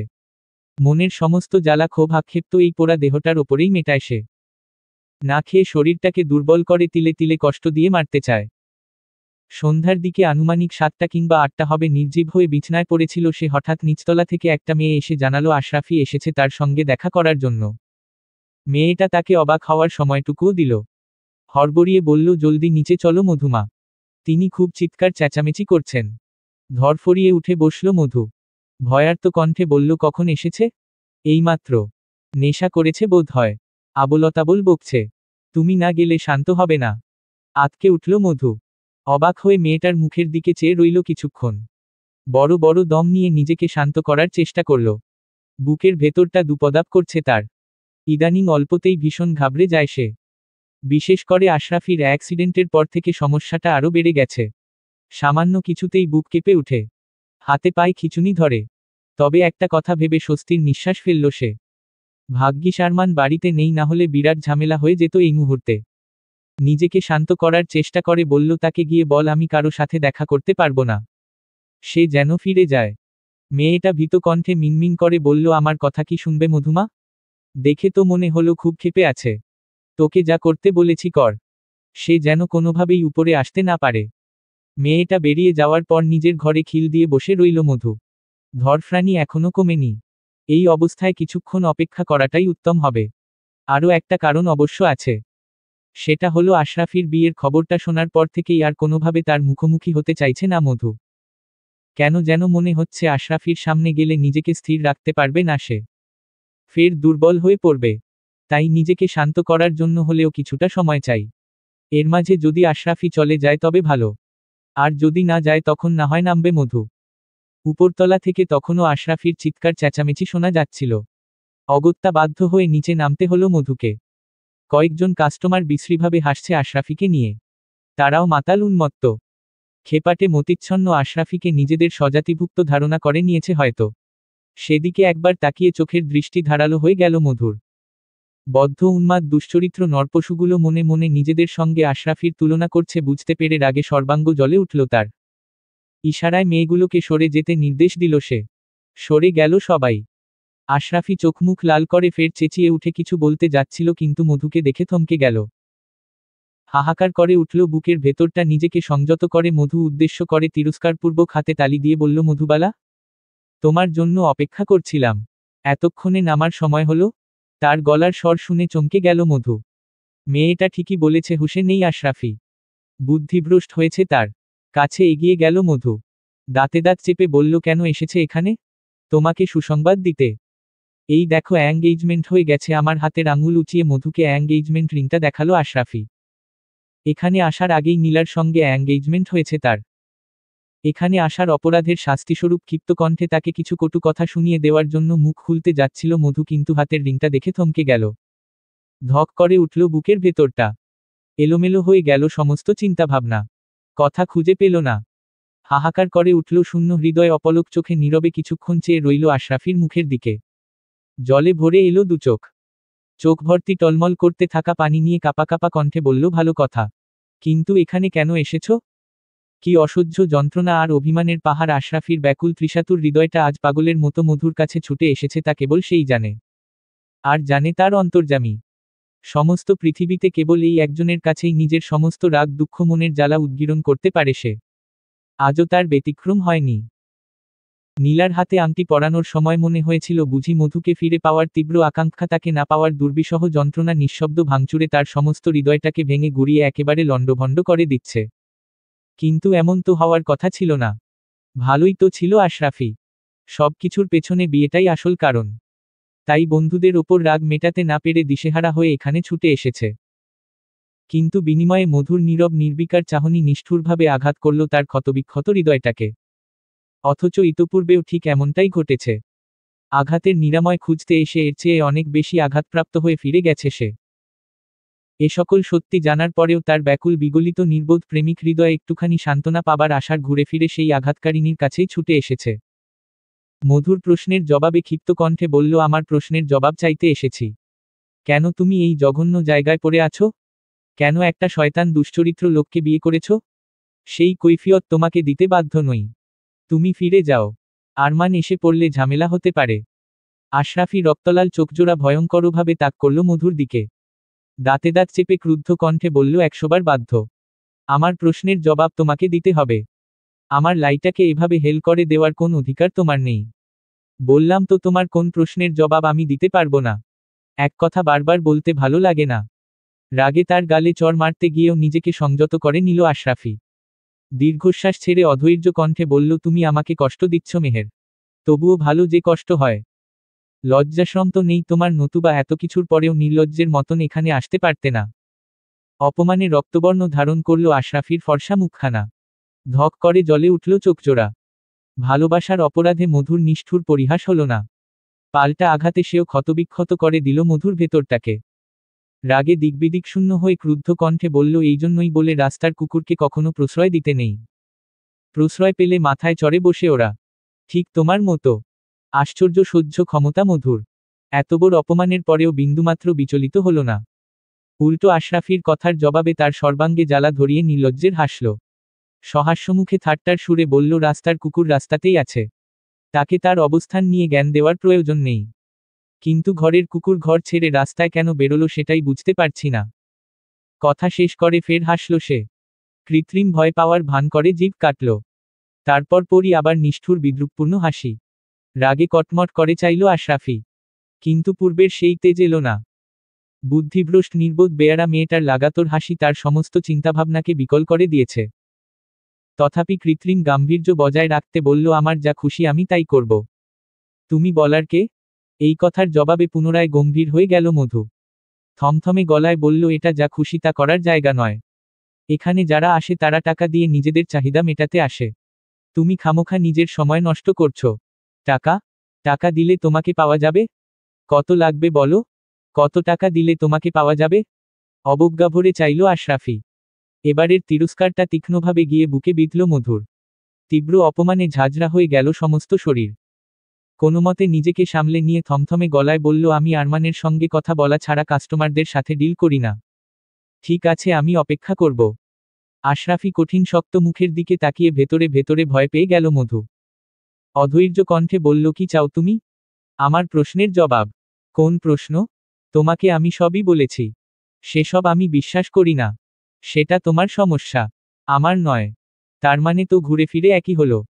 তুমি আমাকে সত্যিটা বলবে না? আমি সত্যিই বলেছি। তুমি দয়া করে এখান থেকে যাও প্লিজ। আরমান এসে তোমাকে দেখলে অশান্তি করবে। কেন? আমাকে দেখলে অশান্তি করবে কেন? কারণ কাস্টমার ছাড়া এখানে বাইরের কেউ আসতে পারে না। ঠিক আছে, আমিও পেমেন্ট করব। বলো, এক রাতের জন্য রেট কত তোমাদের? তার কথাগুলো ঠিক বুঝল না মেহের। দ্বিধাগ্রস্ত কণ্ঠে বলল, মানে আমার প্রশ্নের জবাব না পাওয়া পর্যন্ত আমি এখানেই থাকব। তুমি আমার জন্য একটা মেয়ের ব্যবস্থা করো, দেখতে যেন একদম তোমার মতো হয়। কিন্তু স্বভাবটা তোমার চাইতে ভালো হওয়া চাই, যে ভালোবাসা দিয়ে আদরে সোহাগে আমার সমস্ত দুঃখ ভুলিয়ে দিতে পারবে। অপ্রত্যাশিত আক্রমণে শিউরে উঠে কানে হাত চাপা দিল মধু। লজ্জায় অপমানে সমস্ত শরীর নুয়ে এলো তার। বিব্রত গলায় বলল, এবার আমি দারোয়ানকে ডাকব। সে এলে কিন্তু গলাধাক্কা দিয়ে বের করে দেবে তোমাকে। আশরাফি যেন শুনতাই পায়নি তেমনিভাবে নিজের মতো করে বলল, ঠিক আছে। তোমার মতো হতে হবে না, একটা ভালো মেয়ে হলেই চলবে।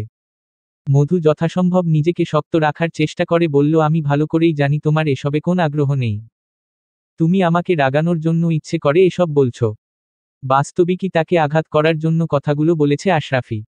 এছাড়া মধুর মুখ থেকে সত্যিটা বের করার আর কোন উপায় নেই। অন্তত আশরাফির সম্মানের কথা ভেবে যদি সত্যিটা বলে। মনে মনে সেই প্রত্যাশা করছে আশরাফি। নতুবা কেউ যদি একবার জানতে পারে আশরাফি এখানে রাত কাটিয়েছে তাহলে বন্ধুরা বাস্তবিকই বয়কট করবে তাকে। ছাত্রছাত্রীদের কাছেও মুখ দেখাতে পারবে না। তথাপি ঝুঁকিটা নিল সে। মধুর কথার জবাবে বলল, কেন করছি, কিসের জন্য করছি সেসব তোমার না জানলেও চলবে। তোমাকে যেটা করতে বলা হয়েছে তাই করো। বললাম কোন মেয়েটে দেওয়া যাবে না এখন।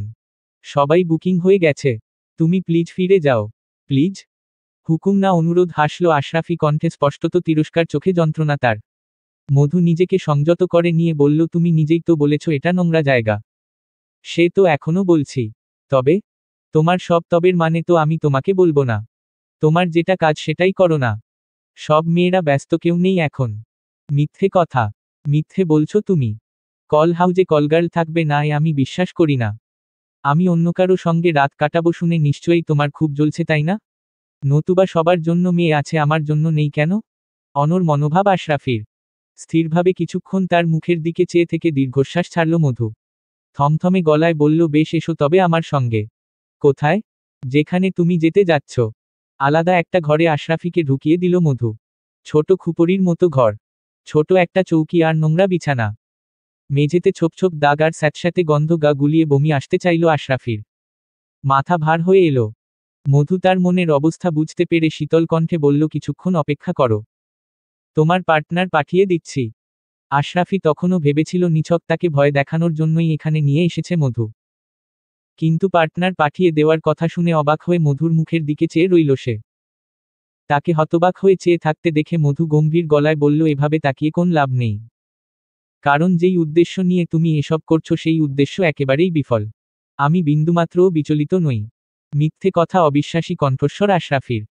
সেদিকে একবার চেয়ে মধু ব্যাখ্যা করার ভঙ্গিতে বলল, কারণটা কি জানো? না, জানতে চাইও না। আমি জানি বললে তুমি কষ্ট পাবে। কিন্তু তবুও আমাকে বলতে হচ্ছে এবার, যদি অন্তত তোমার বিশ্বাস হয়। যাই হোক, কারণটা হচ্ছে তোমার কোন কিছুতে এখন আর কিছু যায় আসে না আমার। আমি নিজের জীবন নিয়ে সুখে থাকতে চাই। সত্যি বলছো? সত্যি সহ্য করতে পারবে তো তুমি? অটল অবিচল কণ্ঠস্বর আশরাফির। থমকে গেল মধু। কিন্তু পরমুহূর্তে মন প্রশ্রয় দিয়ে বলল, আশরাফি এমন কিছুই করবে না, সে কেবল ভয় দেখাচ্ছে মধুকে। তাই জবাবে সেও অবিচল কণ্ঠে বলল, পারব। পারবে না মেহের নাসূচক মাথা দোলালো আশরাফি। বেশ, তবে দেখা যাক কার জয় হয়। বেরিয়ে যাচ্ছিল মধু। বরাবরের মতন এবারেও তার সংকল্পেরই জয় হলো। অবাক চোখ হা করে তার দিকে চেয়ে আছে আশরাফির, আগে সমস্ত শরীর জ্বলছে তার। হেঁচকা টানে মধুকে কাছে নিয়ে এলো সে। নিজের অক্ষমতার সমস্ত দায়ভার মধুর ওপরে চাপিয়ে তীব্র ঘৃণায় মুখ বাঁকিয়ে বলল, তুমি একটা নিষ্ঠুর পাষাণ হৃদয়ের মেয়ে। তোমার মনটা নোংরা, আবর্জনার চাইতেও অনেক বেশি নোংরা। আমি তোমাকে ঘৃণা করি, আই হেইট ইউ। তারপর ধাক্কা মেরে মধুকে ফেলে দিয়ে বেরিয়ে গেল সে। যাওয়ার সময় ক্ষিপ্ত কণ্ঠে বলল, এই শেষ দেখা। আর কোনোদিন আমার মুখও দেখবে না তুমি। রাগে দিকবিদিক শূন্য হয়ে বেরিয়ে যাচ্ছিল সে। ধাক্কা খেয়ে মেঝেতে পড়ে গেল মধু। আশরাফির পরের কথাগুলো শুনে ভয়ে বুকটা কেঁপে উঠল তার। তড়িৎ বেগে উঠে দাঁড়িয়ে আশরাফিকে থামানোর জন্য ছুটে গেল। তার রাগ সম্পর্কে ভালো করেই জানা আছে মধুর।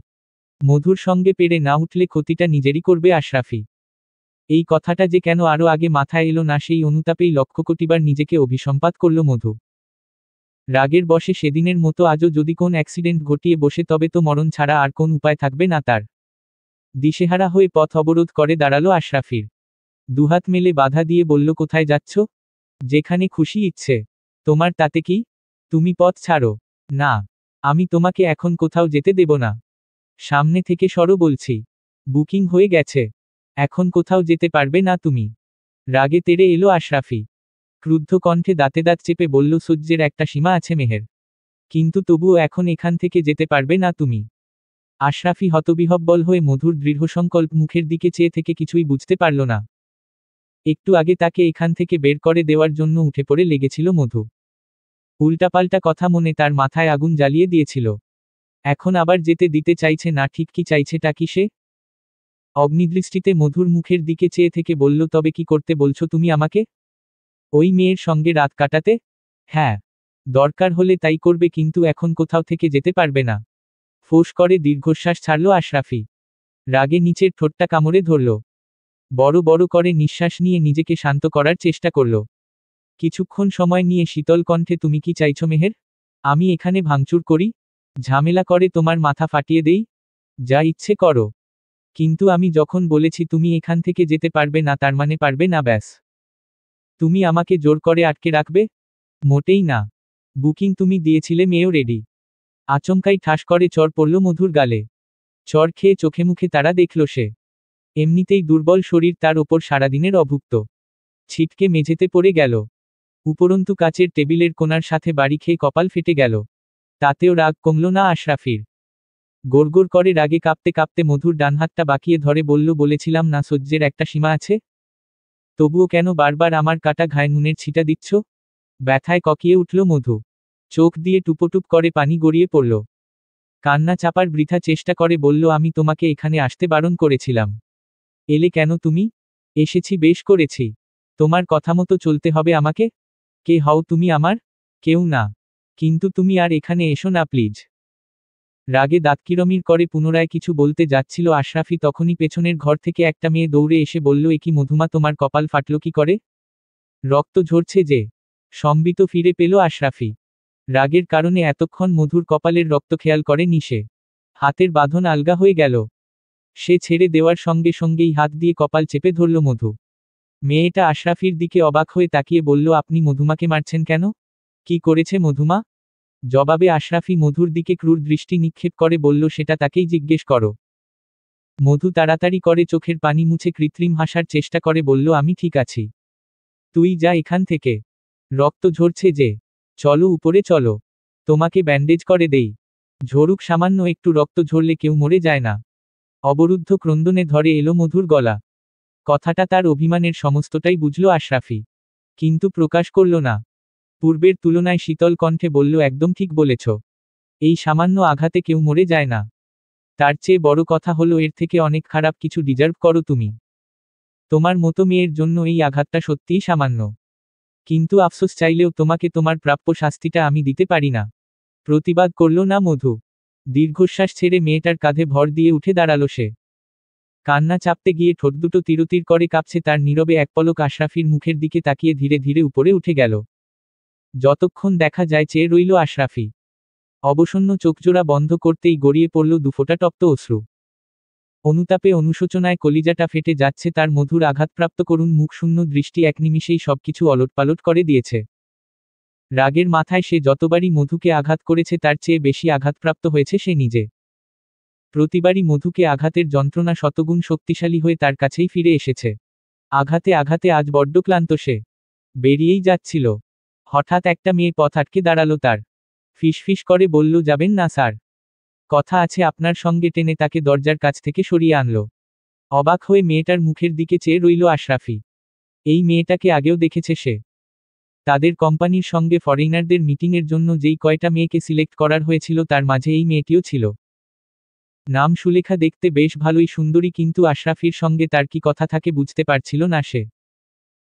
সুলেখা পূর্বের মতন ফিসফিস করে বলল, মধুমা আপনাকে মিথ্যে বলেছে স্যার, আরমানের সঙ্গে তার বিয়ে হয়নি, ওই লোকটা জোর করে মধুমাকে এখানে ধরে নিয়ে এসেছে। হতভম্ব বিস্ফোরিত নয়নে বিমূঢ় হয়ে তার মুখের দিকে চেয়ে রইল আশরাফি। আকস্মিক সমস্ত পৃথিবীটা নাড়া দিয়ে উঠল তার। ক্ষণকালের জন্য স্তব্ধ হয়ে গেল সে, ছলছল চোখে বোবা দৃষ্টিতে কিছুক্ষণ সুলেখার মুখের দিকে চেয়ে বজ্রাহতের ন্যায় কাপা কাপা কণ্ঠে উচ্চারণ করল সে, মেহেরের বিয়ে হয়নি। জবাবে মৌনমুখে দুদিকে মাথা নাড়িয়ে না বোঝালো সুলেখা। চলবে।